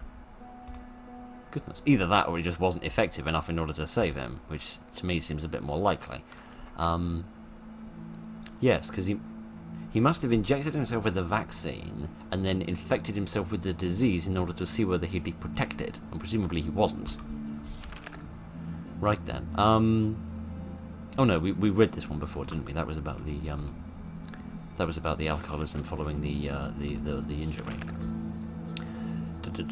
Letter to Warren Lewis from the Illsbridge Invent Patient Bureau, October 1975. Dear Mr. Lewis, in response to your appeal in regards to patients yada yada yupti, we would like to inform you that unfortunately in the reporting period of January 1972 to August 1975, no licensing requests to aforementioned patients to utilise them in production were received. As well as for the previous reporting period, March 45 to December 71, we would also like to remind you that the Bureau has been awaiting your payment of 113 marks of stamp duty for the registration of patient 64107. Letter returned to the sender due to the recipient's death. Goodness, he was investigating something, wasn't he? Curious. Something interesting going on there. Right then, I guess we're finished with all of you guys then, so let's get you sorted out, and then we can have a look at this this Matthew Ward bloke that we need to keep an eye out for next. So we potentially have another 2 years worth of war to get through, which is a little sad, but let us see what happens. Winter. Indeed. This is a beautiful effect. Oh no, we have to make these decisions on Christmas Day. I can't promise any overly happy, joyous Christmas presents. Today is a special day for some of the patients. I imagine it's a slightly special day for all of us. I didn't pick you up off the floor so that you could just fall down again, you stupid handkerchief. Thank you. Treacherous Dussel soldiers have violated the temporary armistice agreement. As a result, we've suffered heavy losses, but some of them can still be saved. We understand the complicated situation regarding the hospital's supply reduction. No, it's not a complicated situation. The fact that some overweight individual who probably broke the back of the poor horse he had sat on got a little bit cheesed off about the fact that I decided that people who got injured defending our country was slightly more important than his bruised knee. That's the situation that happened. Oh gosh, I can save 2 of 5. 40% is not a great survival rate. Right, Clive Parker, Captain. Former policeman, one of the organisations of town militia in Maine upon Vestra. After the town's occupation, he enlisted into regular forces. I see. When you say the town militia, do you mean like the resistance? Because they were talking about Maine upon Vestra before, about an enemy occupation. Has only favourable recommendations from both his higher-ups and subordinates. Concussion after explosive shock. The shell exploded 10 metres away, but the shrapnel got stuck in a wooden fence. Curious. That's odd. Who do we have here? This man looks a bit like a priest. In the ministry, went into the ministry 10 years ago. When the war started, he became a chaplain at borderside military post. After the, I can't remember how I pronounced it before. I want to say Duchy, even though it doesn't have a T in it. Of St. Constantine attacked. Yes, okay, so that links these people with these people then, at least, if nothing else.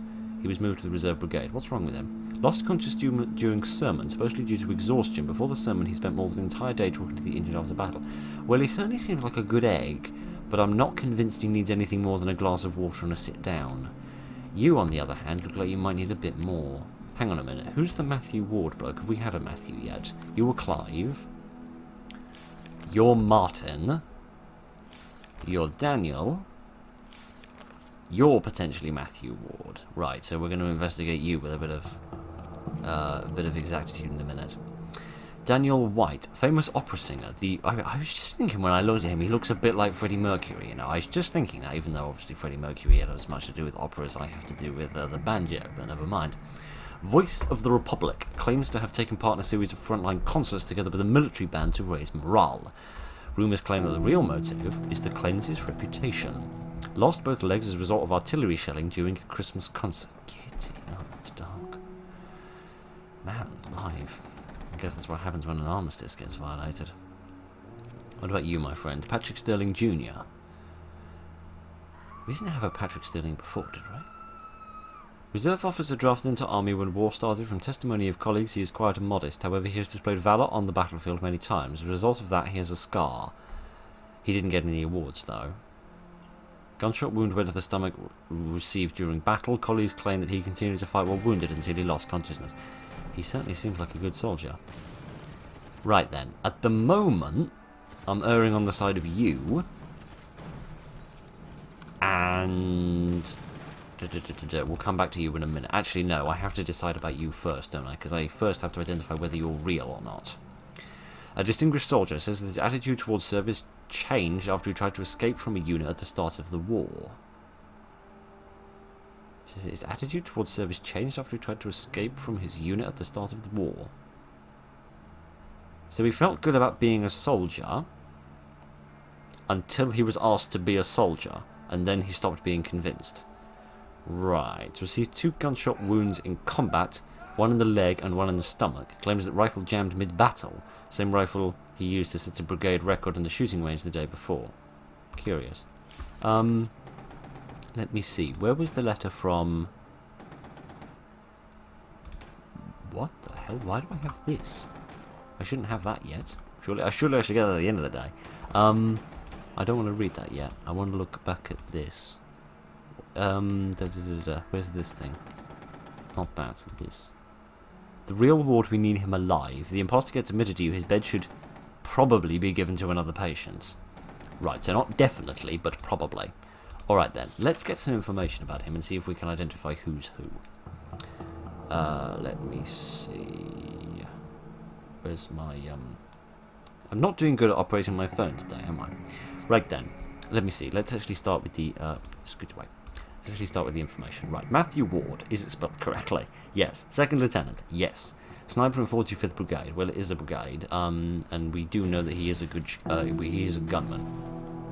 30 years old, yes. 170 to 175 centimeters tall. There's no direct information about that. I don't think I've ever seen anything about anyone's height. Tall, athletic build, and brunette. Well, I can't even see any hair. I'd have to take his hat off first. The only son of William and Amanda Ward. William and Amanda Ward. The only son. Not the only child, it says the only son. And he has a sister. Previous desertion conviction, blood type B+. Well, Simon wants me to sort this bloke out if he's the real one, so it's important that he gets sorted out for the sake of something. So I'm going to get the dossier to see if he has a desertion conviction. Desertion, yes. 25 hours of corrective labour. Well, it's a lot better than what most people who desert get. During his escape attempt, he had a bad landing over climbing over a fence and broke his right leg.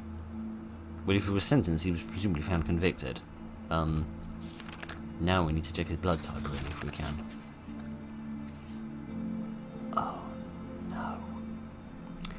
Now comes the requirement of a piece of information I don't have. Condition heavy. Gunshot wound to the leg. Bullet went right through. Oh dear, oh dear, oh dear. Bone undamaged. Leg shows signs of previous fracture treatment from falling off the fence. Gunshot wound in stomach. Bullet went through. Profuse internal bleeding. Immediately surgery and blood transfusion. Suitable types: O-, O positive, B-, and B positive.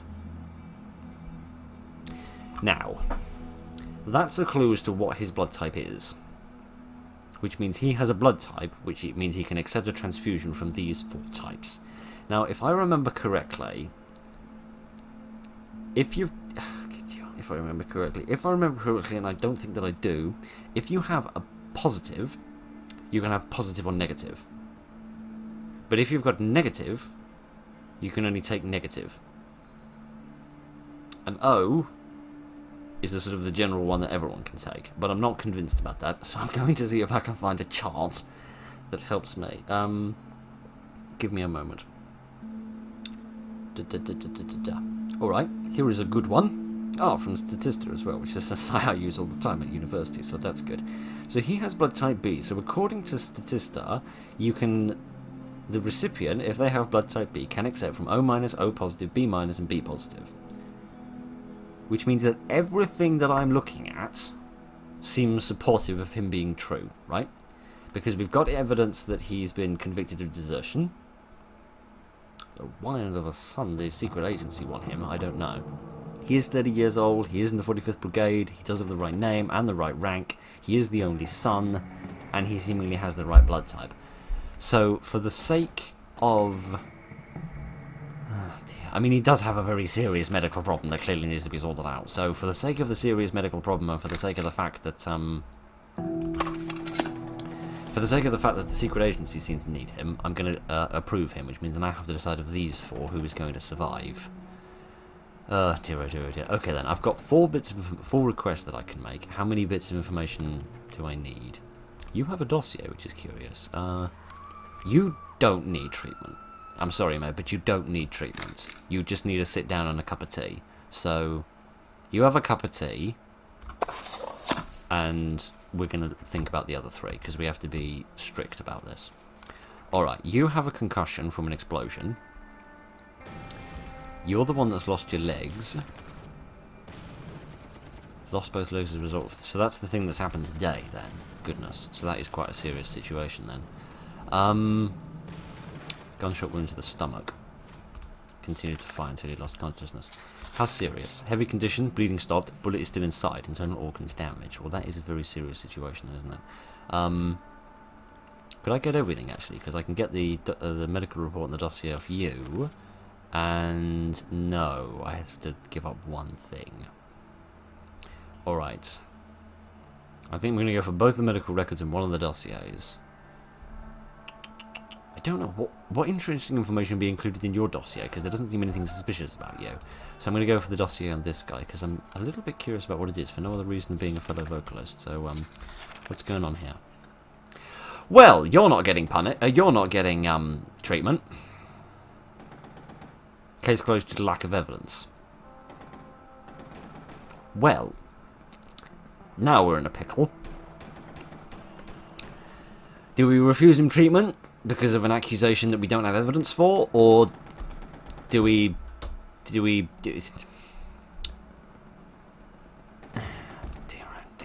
this game is putting me in such a difficult position.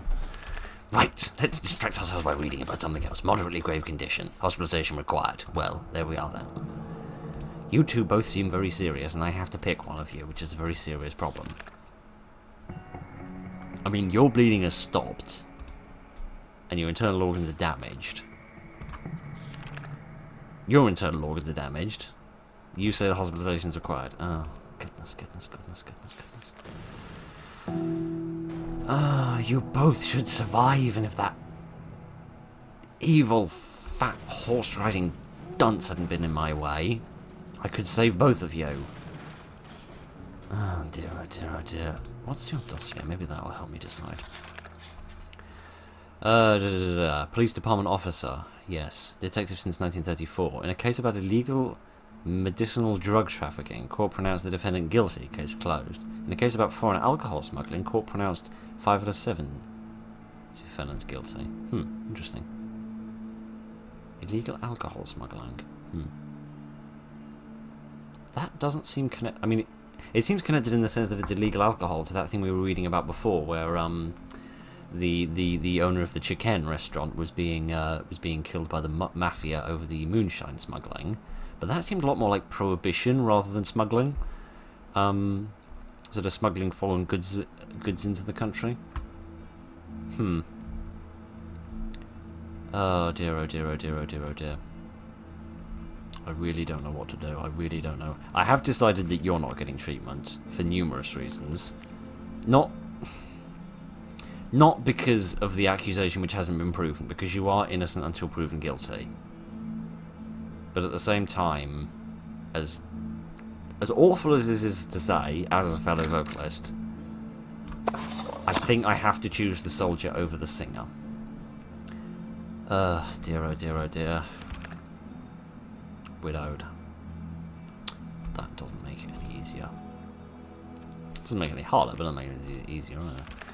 Oh dear, and a 10-year-old daughter as well, just to make it worse. Oh gosh. Remind me of the medical report. Hospitalization required. Alright then, I think we've gone long enough. I can only hope he doesn't die.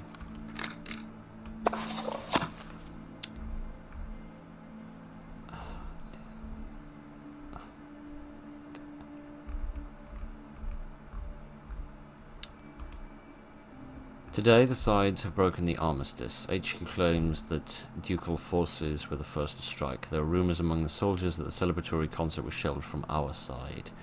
People say there was a miscalculation or the guidance was wrong. Even thinking this might be truly horrifies me. Oh, dear.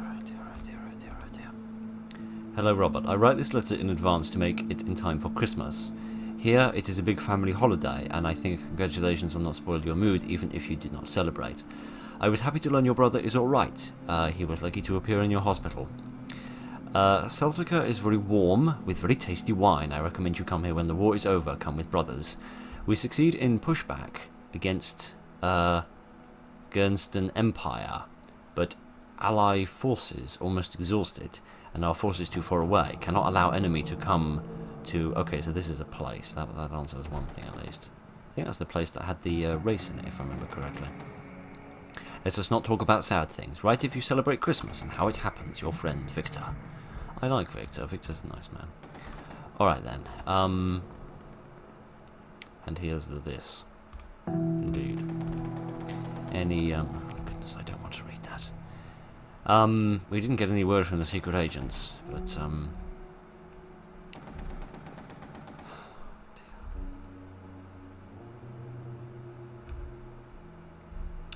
I thought you'd die. Perhaps I shouldn't be surprised that you died, and again, perhaps I shouldn't be surprised that he died. Oh, dear, dear, dear, dear. Alright then. What comes next?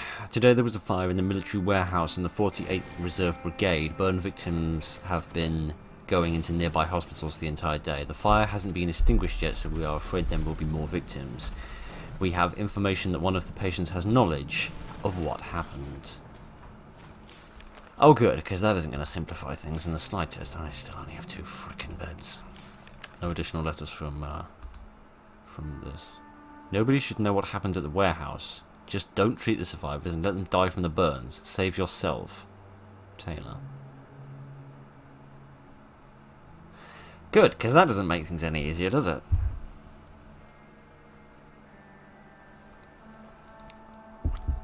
Did you ever watch that episode of Star Trek Voyager where the Doctor, the holographic Doctor, is stolen and sold to a hospital ship that orbits above a planet, and they have this computer system there that decides who gets treatment and who doesn't get treatment and sort of what wards they're going to.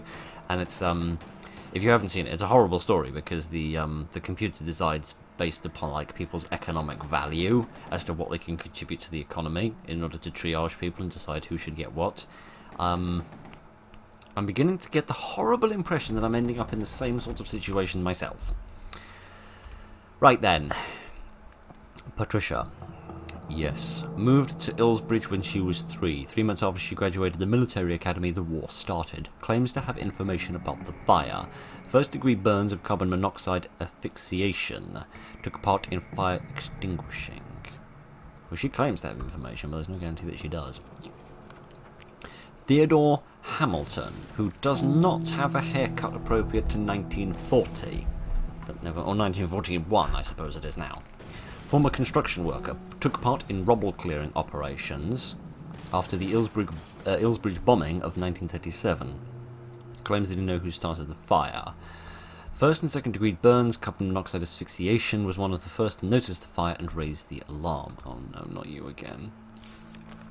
I love you, mate, but you're causing me real problems here. Gunshot wound to the head. How is he still alive? Unless it's into the jaw, I suppose. Bleeding stopped. Say he heard wolves at night, got his gun, started cleaning it, but he forgot that he left it. Oh, God. You are not making my life easy, my friend. In both cases, it turned out to be the neighbour's dog. Oh, dear. Oh, dear, oh, dear, oh, dear, oh, dear. Distinguished soldier says his attitude towards service. Oh, you again.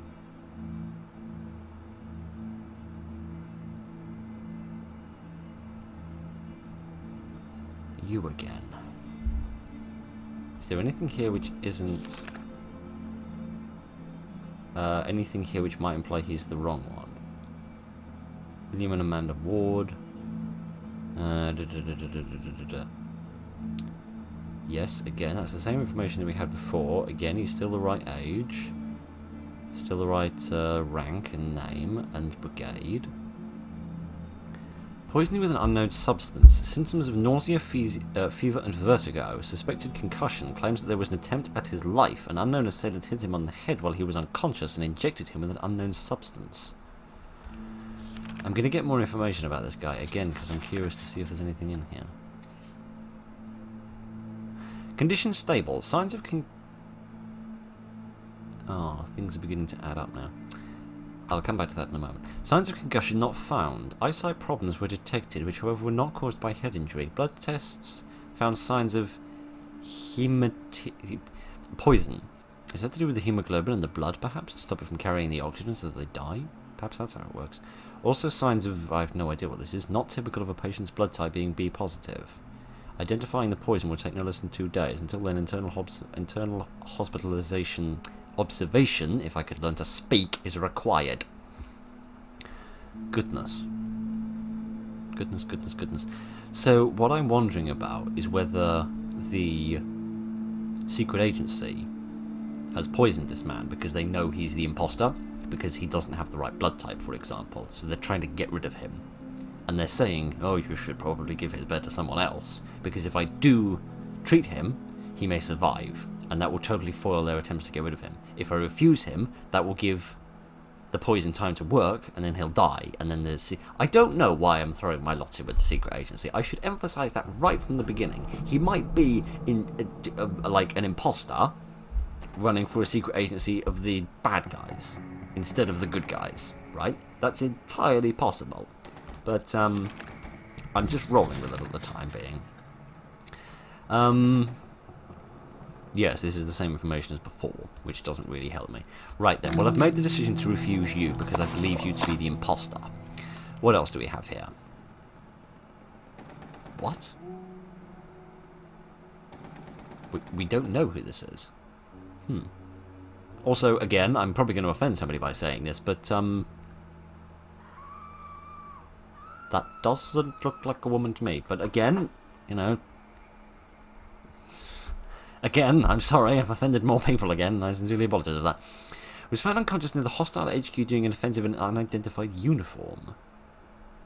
You're right, he's wearing this sort of cap here, which is different to the sort of berets and sort of captain's hats that we see here.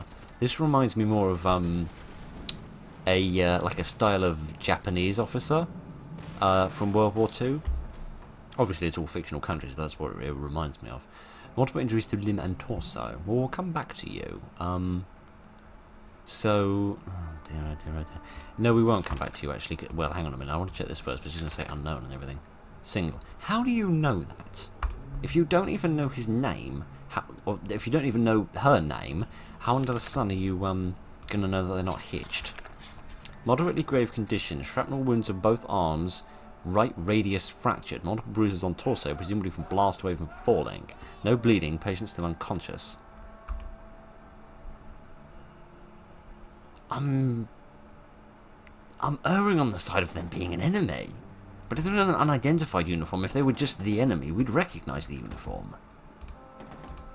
Oh dear, oh dear, oh dear. I feel like I should perhaps get the dossiers for these two, for the sake of trying to figure out who knows more about... Oh, you don't have a dossier. Because both of them are claiming to have information about the fire. And I feel like if I had to save one burn victim, it would be the one that knew more, if that isn't, again, a very cold, calculating thing to say. Let's have the dossier on you and see what's up with you. Previous conviction of draft dodging. Find. Death of his wife shortly before draft started. Petition to transfer to engineering brigade was refused. I'm trying to work out whether that would give him any kind of incentive to lie about the fire.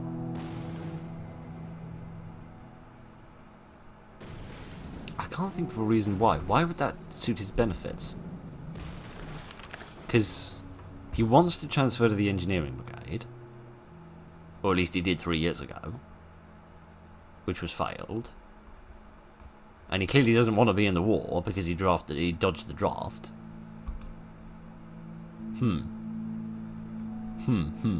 I don't know. I don't see how the fire would serve his interests. Oh dear, oh dear, oh dear.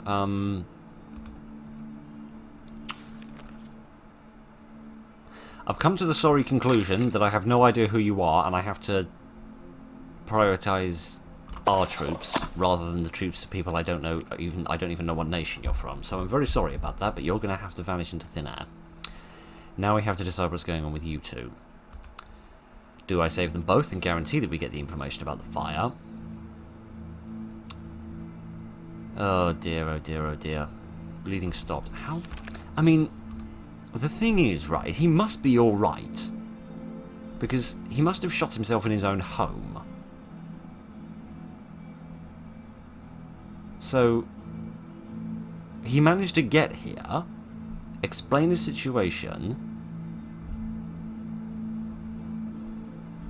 and say that, essentially, without dying.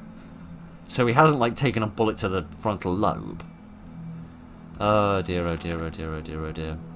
Oh, he's got kids as well, I didn't even realise. Oh dear, oh dear, oh dear. I doubt it's going to give me a dossier on that. It's just going to say stop it. Go, stop being silly. The bullet flew at a tangent from his head. However, several fragments are still under the skin. Examination shows that the skull is intact. Left side of the face sustained first-degree burns from the powder gas. Eye is still intact. Oh, God. Oh, this is awful.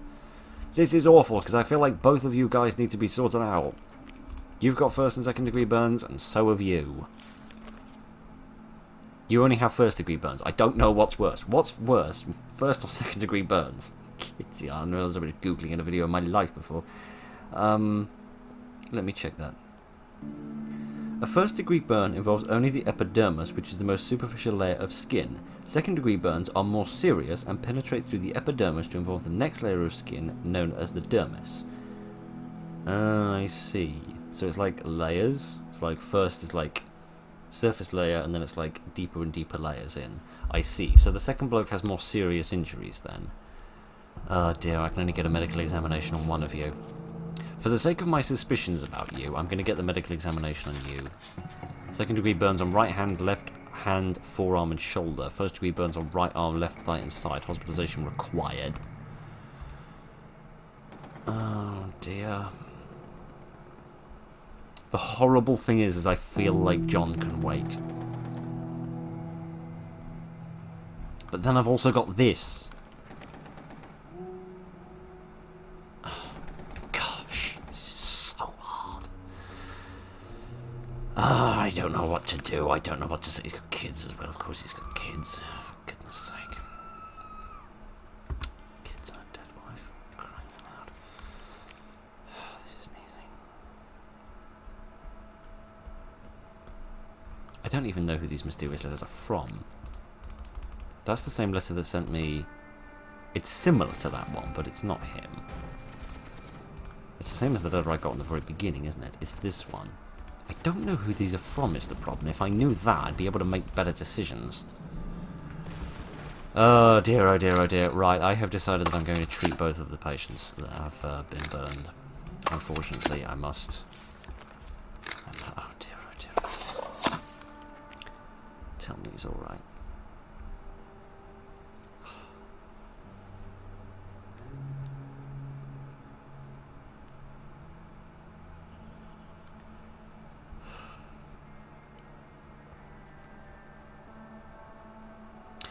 It's a good thing I'm not a doctor, because doctors have to take the Hippocratic Oath, which concludes with the phrase, I shall do no harm. If I ever meet that general again, that Hippocratic Oath would be very, very succinctly violated. Right. Showing signs of improvement. That's good. That's good. Today was a very weird day. First was the fire. Everyone has their own version of the events. Nobody still quite understands what happened. Somebody was still at the warehouse, and all of that at the 48th. Then this girl was admitted. She had no identification papers, no service stripes, and no insignia. That was a woman at the end, wasn't it? Who was that? That was you. Died without regaining senses. Yes. We never knew who she was. The military prosecution should deal with this. I already have too much to do. Goodness. Oh, I don't mind about you dying, do I? Oh no, I don't mind about him dying. Goodness, no, I don't mind in the slightest. I mean, that's awful to say. He's a human being. Of course, I don't want him to die. But you know, at the same time, that's sort of what I wanted to do by making him. But never mind. Where are we? I'm afraid that it was fatal negligence. Who was this by? This was by Patricia. I saw a soldier run inside just as the smoke started seeping out from under the door, as if he knew. He understood completely what was happening, but it was too late. Well, who was it? Oh, I don't have a letter from the secret agency. Of course the fire was set by an enemy saboteur. I heard that a woman in an unknown uniform was admitted to the hospital. I hope the intel boys have a proper talk with her. Do I have to make a decision about the source of this fire? Because I'm really confused by all of this, to be quite frank.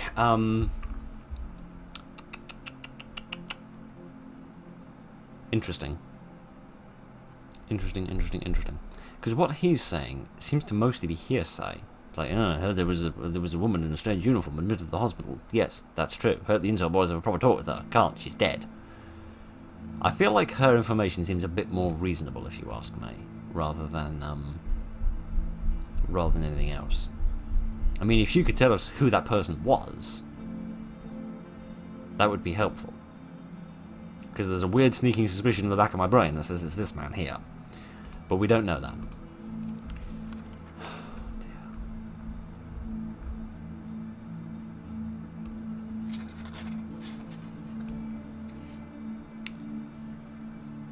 January. Oh, the next day. I think this is the first time we've ever had 2 consecutive days. Good morning, Doctor. We've good news. HQ restores full supply of the hospital and returns the confiscated beds. Ah, right. Yes, that makes sense. Because you took my beds away. Because we had a problem with space, wasn't it? Because it was a totally legitimate reason. And you didn't confiscate them for a stupid reason. 3 more burn victims stay in heavy condition. What, is one of them the general? Is one of them the general? Because if one of them is the general, then goodness, somebody taught that horse to use a flamethrower. At which point they need a pay rise. At least I only have to choose 2 of them. Right, one of the 2 soldiers found unconscious in the back rooms of the warehouse where the fire was put out. Do I have I have a thing? I don't know. I need to investigate this. Doctor, thank you for your cooperation. We've learned about your situation in regards to General Adams and have ordered to get 1 bed back to you. Thank you, Simon. Thank you. That's very kind of you. I appreciate it. You scratch my back and I'll scratch yours. Crying out loud. You have made your choice, Taylor. Today, one of those did to you what?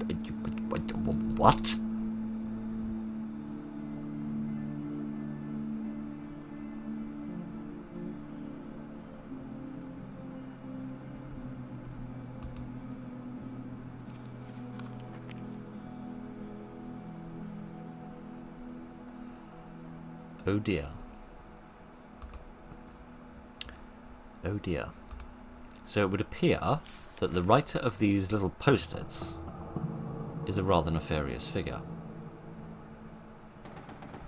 When he says that somebody dear to me will die, I get the distinct impression that he means that one of these unidentified people is in fact one of my family. Because we don't know anything about them. And I don't have any information written down about my brothers.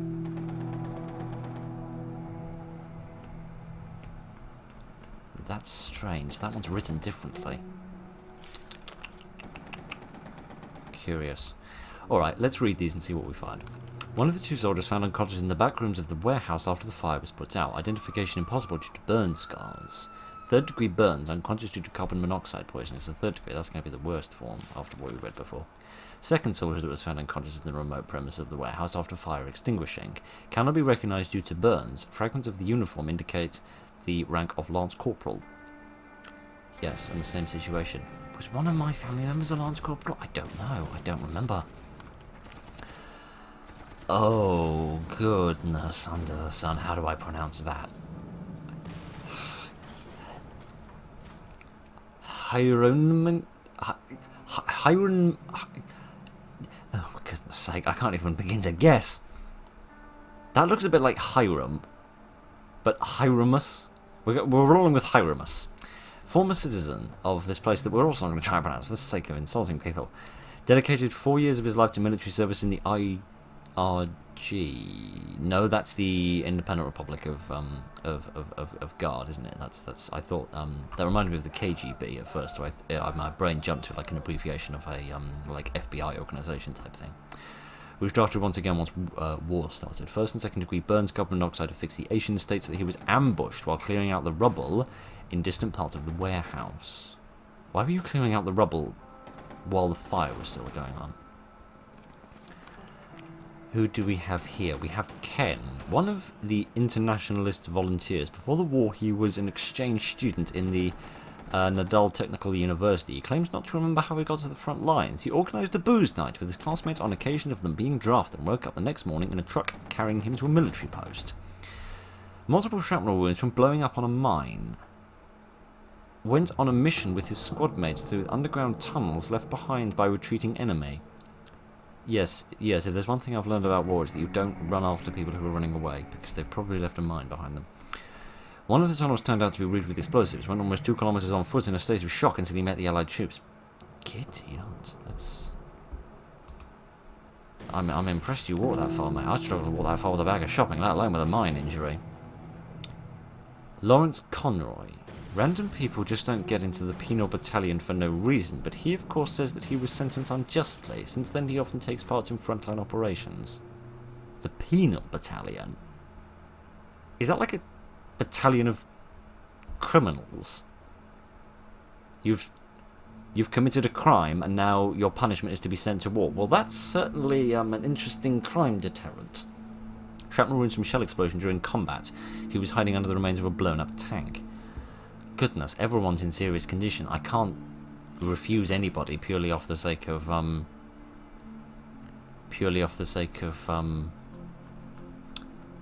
saying they're not serious enough. Very,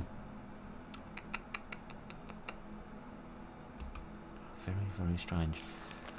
I feel like the medical reports for these kids aren't going to do a hell of a lot of good for me, because they're just going to tell me that they've got serious burns and they need to be sorted out, because the game wants me to save those two because of their mystery.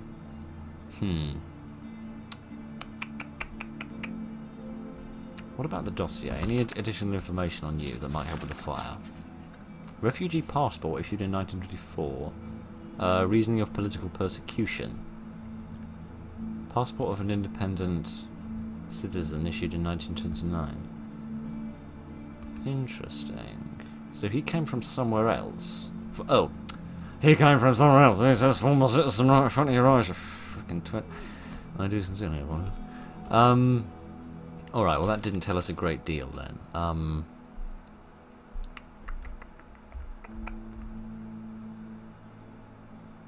He was the one that walked a long way. How serious are his injuries? Heavy condition, 25 shrapnel wounds, suitable blood types, not many. Transfusion needed, suitable blood types, 2. Are you trying to tell me that there's a low... He's probably got B- blood type then, I'm guessing? Goodness, I'm getting better at this, aren't I? He says, not knowing whether he said the right answer or not. I'm wondering whether that's trying to tell me that if I do save him, there's... If I try to give him a transfusion, there's only a low chance we'll actually find somebody that we can get for a transfusion. What about you? Condition heavy, bleeding stopped, multiple fragment wounds in legs and lower torso, signs of concussion. What would you put in the penal battalion for? Participation in the mass brawl, 10 hours of corrective labour, breach of discipline, 10 hours of corrective labour, theft, fine of 405 marks and 40 hours of corrective labour. Brawl with fellow servicemen, which led to a death through negligence. Transfer to penal battalion and 100 hours of corrective labour. Goodness sake, he's got a bit of a rough spot going on, hasn't he? Alright, so now I have to decide who to save, because we've read all the information that we can. I'm going to utilise my last two things, see whether I can get any extra information about here. 3rd degree burns on 65% of skin. Head and upper limb torso has mark on left ring finger from a melted wedding ring. Ow. If it can melt gold, that is a very hot fire. Or maybe it's not hot fire at all, I have no idea. It just strikes me, I have no idea what temperature gold melts at, so maybe I should shut up.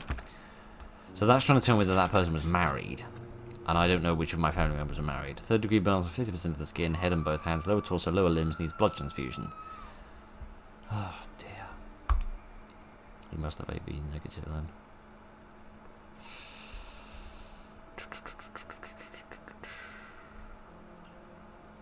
I'm inclined to save both of the victims, both of the burn victims.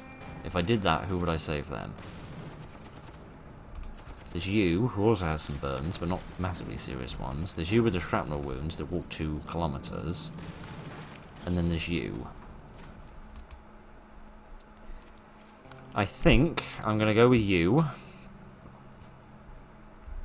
Even though I'm not wholly enthused about this concept of a boozing night out, which seems to have taken you from your university out to the front lines, but never mind.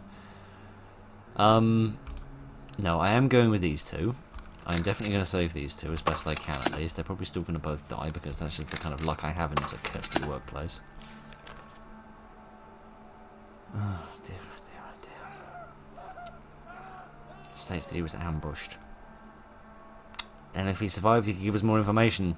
Because clearly somebody was trying to stop him from finding something. Maybe something hidden in the rubble. Dear, oh dear, oh dear. But then that means I'd have to deny both of you. I don't feel wholly disenfranchised by denying you. I don't know why. Possibly just because you're such a criminal.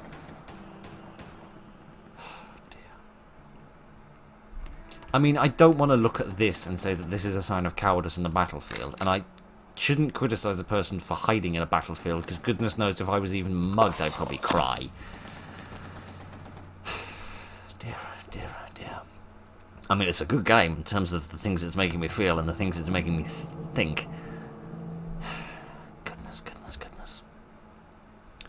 There's something fishy going on with the fire. I suppose I have to make the decision now, don't I?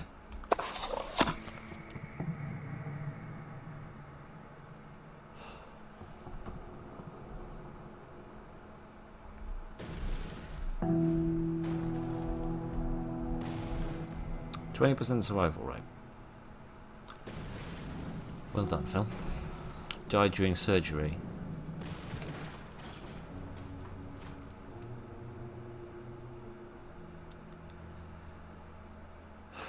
Died during surgery, regained consciousness before dying and told his name of John Taylor. Killed in ward after operation. Undergoing rehabilitation after amputation of both hands.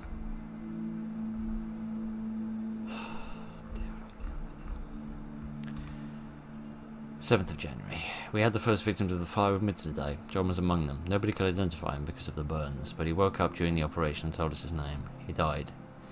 His burns were fatal. I should inform Alfred about this, but can't find the words yet.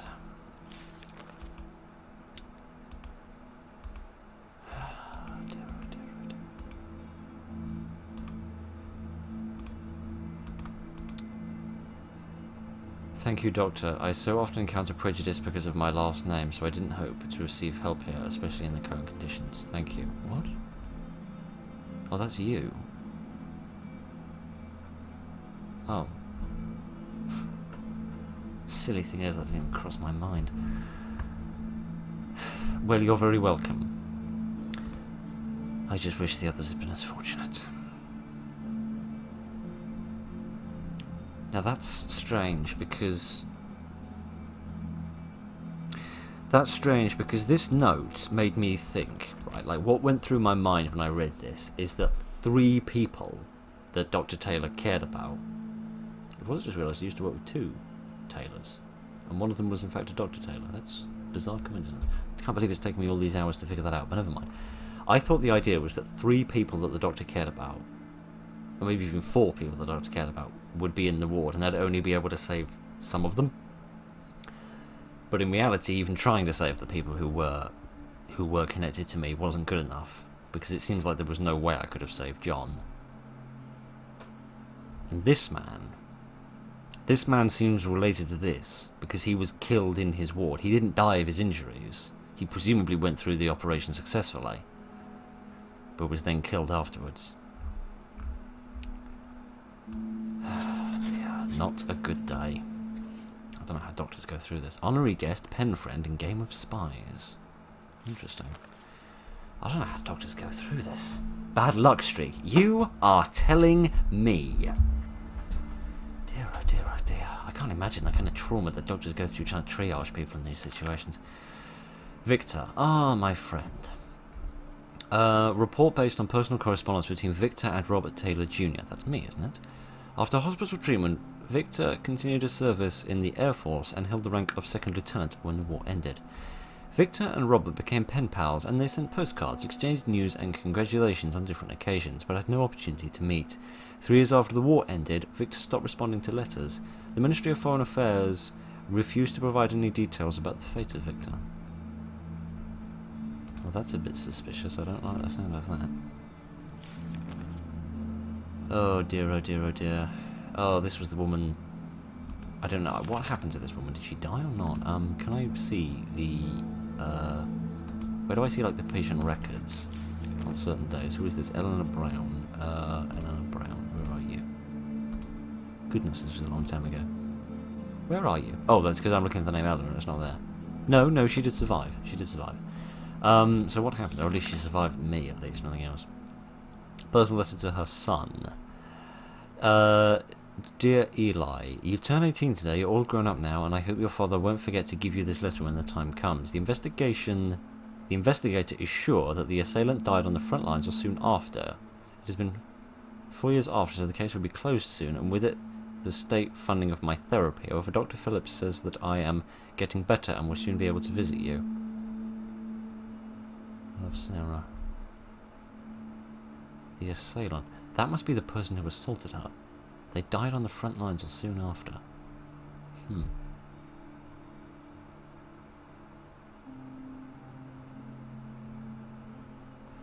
Some random cross-connection in my brain is saying that the Matthew Ward impersonator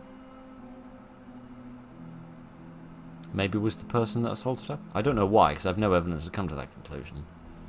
And a hell of a lot of other people died on the front lines, so maybe I should shut up.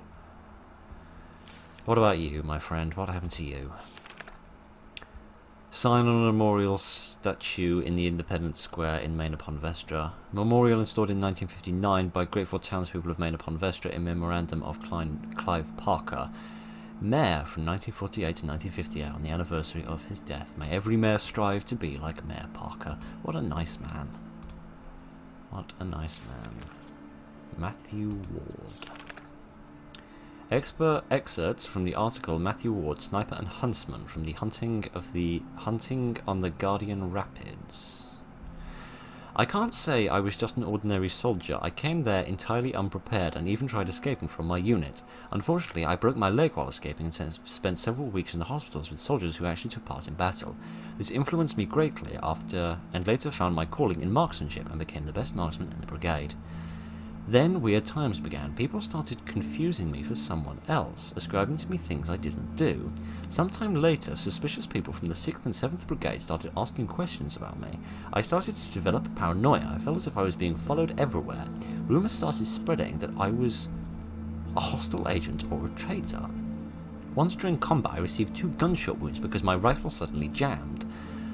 The rifle I definitely checked and cleaned on the night before the march. I always took good care of my weapons, and I was sure that it was deliberate sabotage. It was very fortunate that I was sent home for rehabilitation, because a couple of weeks later, the postman gave me a notice about my death. Turned out it was some sort of bureaucratic error. All of the weirdness stopped after that, and I returned to the front lines as a lieutenant to train new recruits. Matthew Ward died at the age of 82 after a protracted illness. It wasn't you that died, mate. It was the imposter. The imposter who possibly sabotaged his gun, who was presumably able to sabotage his gun because he presumably was a very good imposter. Interesting. There's something very deep and mysterious going on there. From the posthumous poetry collection Peace by Patricia, 2009. I saw the horrors of the coloured red, engulfant fire, a fire cruel, arbitrary, air trenches, sunrise and sunset, the stars of the flares skyward sent, like the pounding of an inflamed capillary.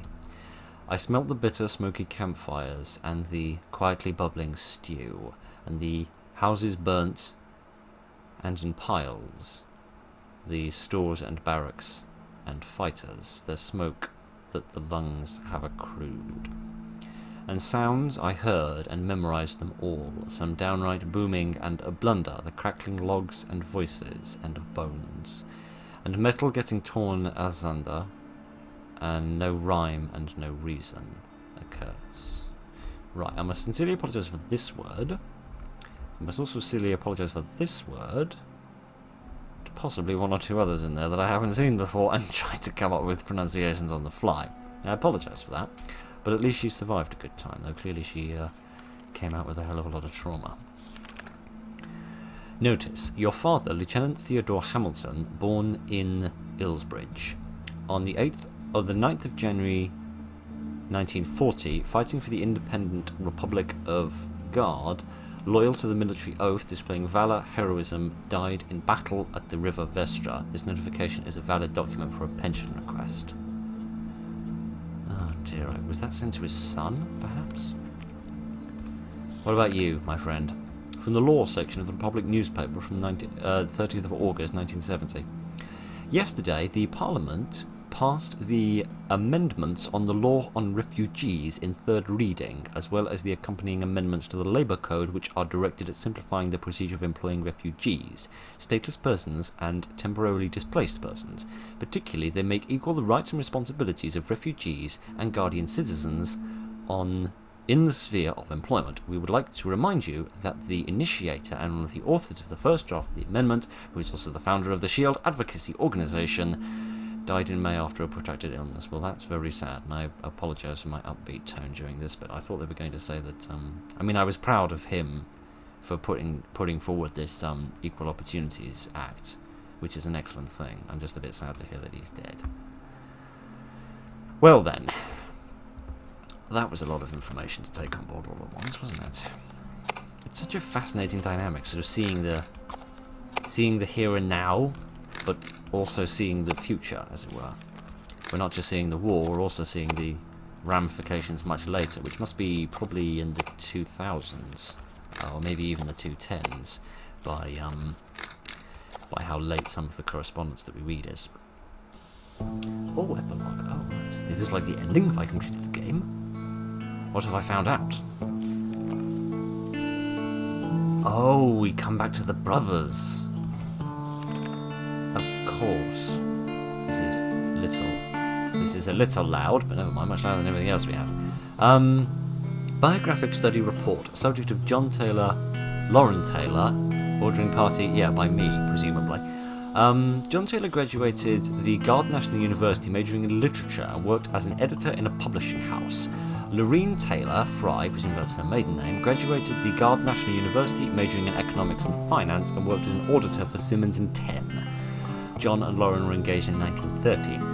Before the Duchy attacked the Republic, John took part in anti-war protests espousing pacifism and non-interference, had frequent arguments with Alfred because of this.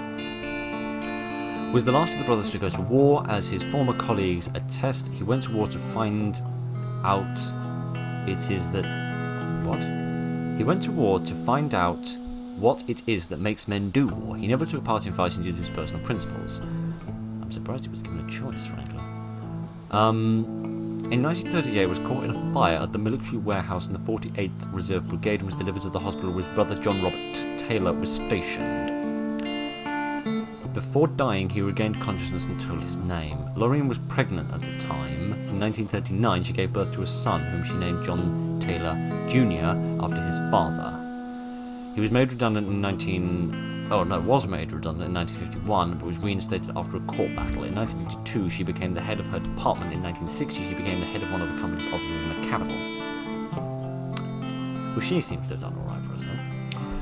John Jr. graduated from the Illsbridge Medical Academy after 10 years of working in the Central Military Hospital. He inherited his uncle Robert's medical practice. Lauren died in 1995 after a short period of illness. John Jr. retired and is currently living in a suburban house near Illsbridge. Oh dear, oh dear, oh dear. Alfred Taylor. Well, I don't think Alfred ever came across my board. After finishing school, studying in a technical college where he became certified as an automotive mechanic, he had no constant place of employment. He joined the Independent Republic of God Nationalist Party at the age of 29 and volunteered for the army even before St. Constantine attacked the Republic.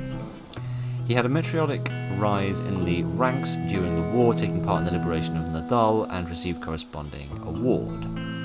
He received the Order of Valor in 1938 for his part in the Battle of Lamberg and was later promoted as a captain, officially left the Nationalist Party. He received the Order of Hero of the Republic Medal and the rank of Major in 1940 for commanding the retreat during the encirclement near the river Vestra. After the war, he accepted the offer to become a diplomat and first representative of the Republic in the newly formed World Concern Organization Security Council. That reminds me of the creation of the United Nations after the after the Second World War.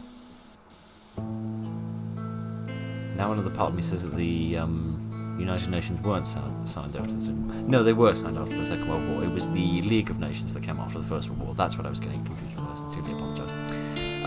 He died in 1995 after a short bout with disease, surrounded by family. Oh dear, oh dear, oh dear, oh dear. Graduated the Illsbridge Medical Academy and went to internship at local hospital. Was drafted into war.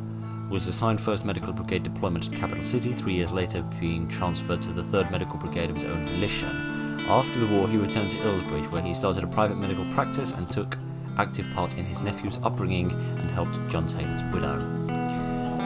In 1974, he retired and gave his medical practice over to John Taylor Jr. In 1975, he became an associate professor at the Medical Academy and died in 2008, surrounded by his family. Goodness. Well then. We get to see how they all turn out. I don't know if there's any way to keep John alive. It seems a bit too predestined that he would die, as it were. Oh,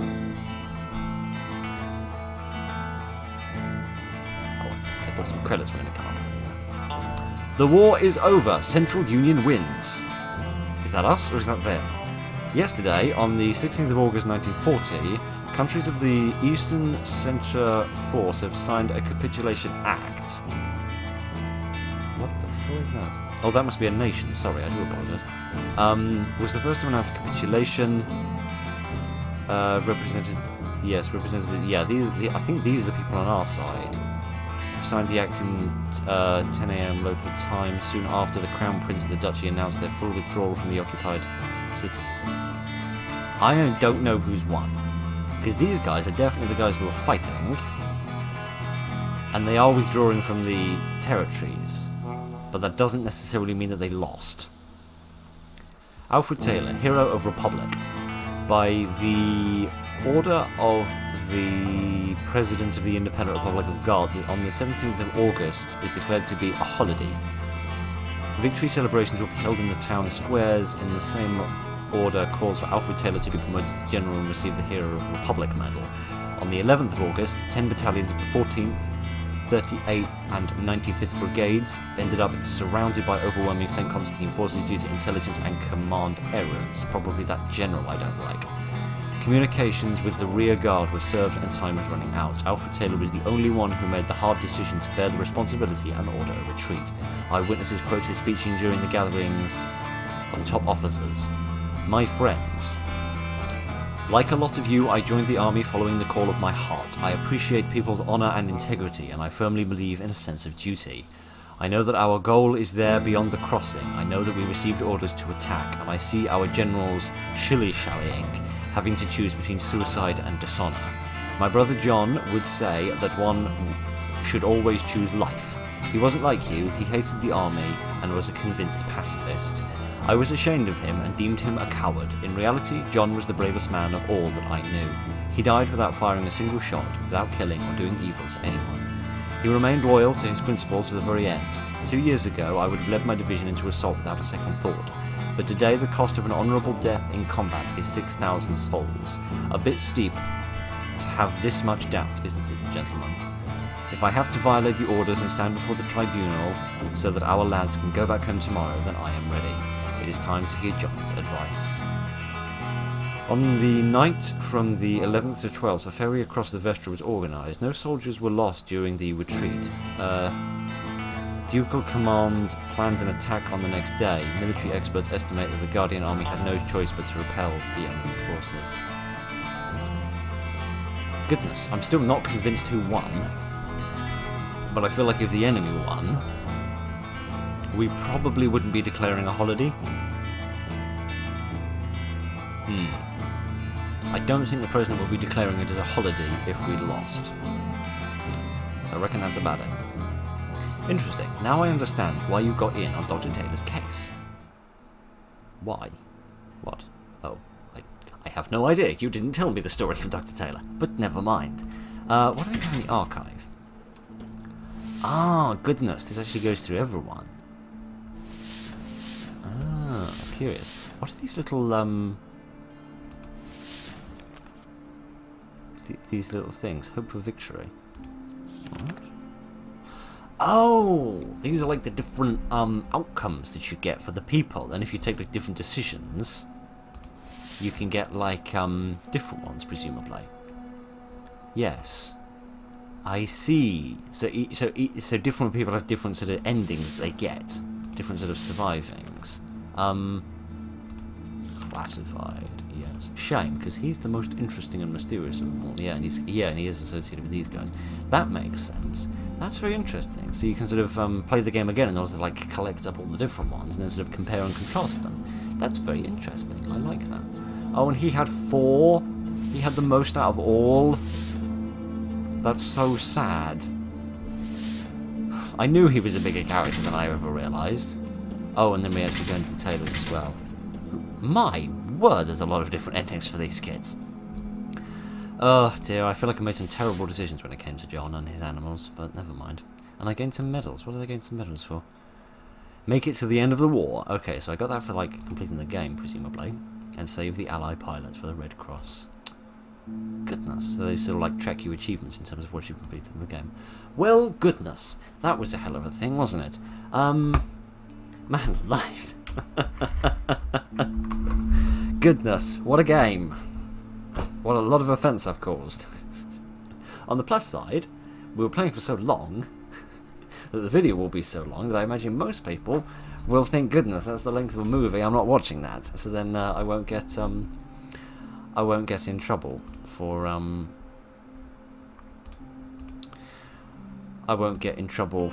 for some of the things that I said and some of the decisions that I made. But never mind.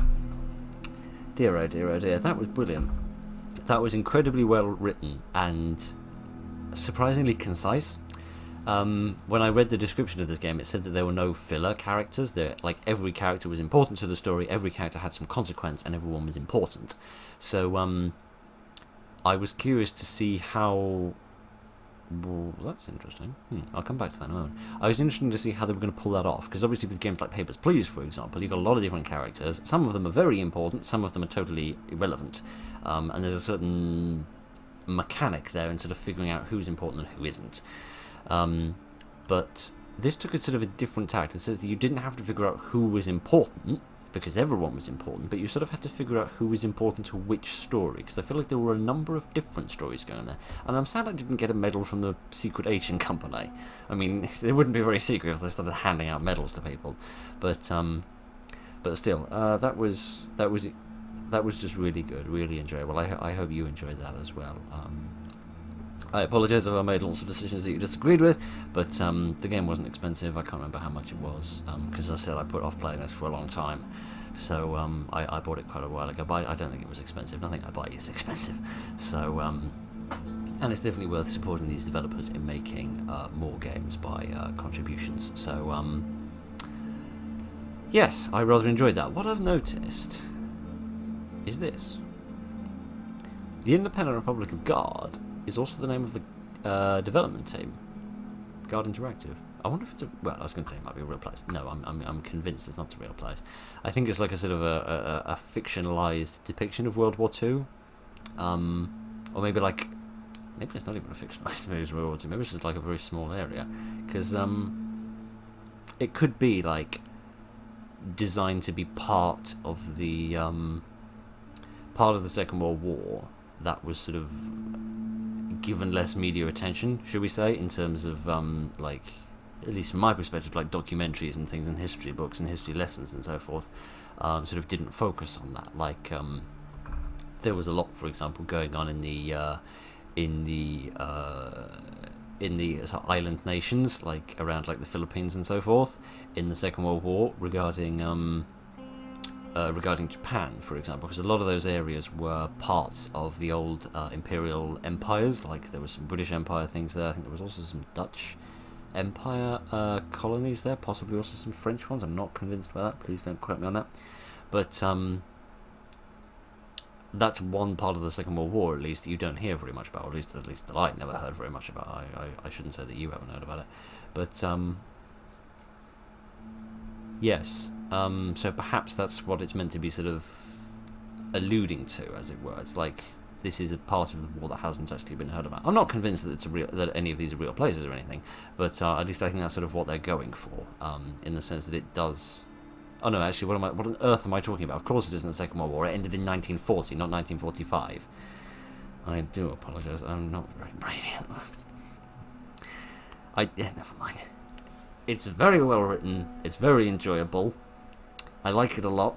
I'm really glad that I played it, and I'm glad I played it today, because I feel like today was the right sort of day to play it, to actually sort of absorb the story properly and fully enjoy it. So I appreciate that. That's probably one of the longest videos I've ever done, but how long has this session been, actually? Yeah, so about 2 hours 40 minutes, I think, judging off what Steam has said. I hate that I have to do jump cuts when I open the Steam overlay, but hey ho. Unless it stops opening the friends list, I have to do that because I'm revealing other people's information. Right then, I have talked more than enough. My voice feels like an absolute piece of sandpaper, so I hope you enjoyed that at the time of my life playing that. Thank you very much for joining me this evening, ladies and gentlemen. Look after each other, and good night.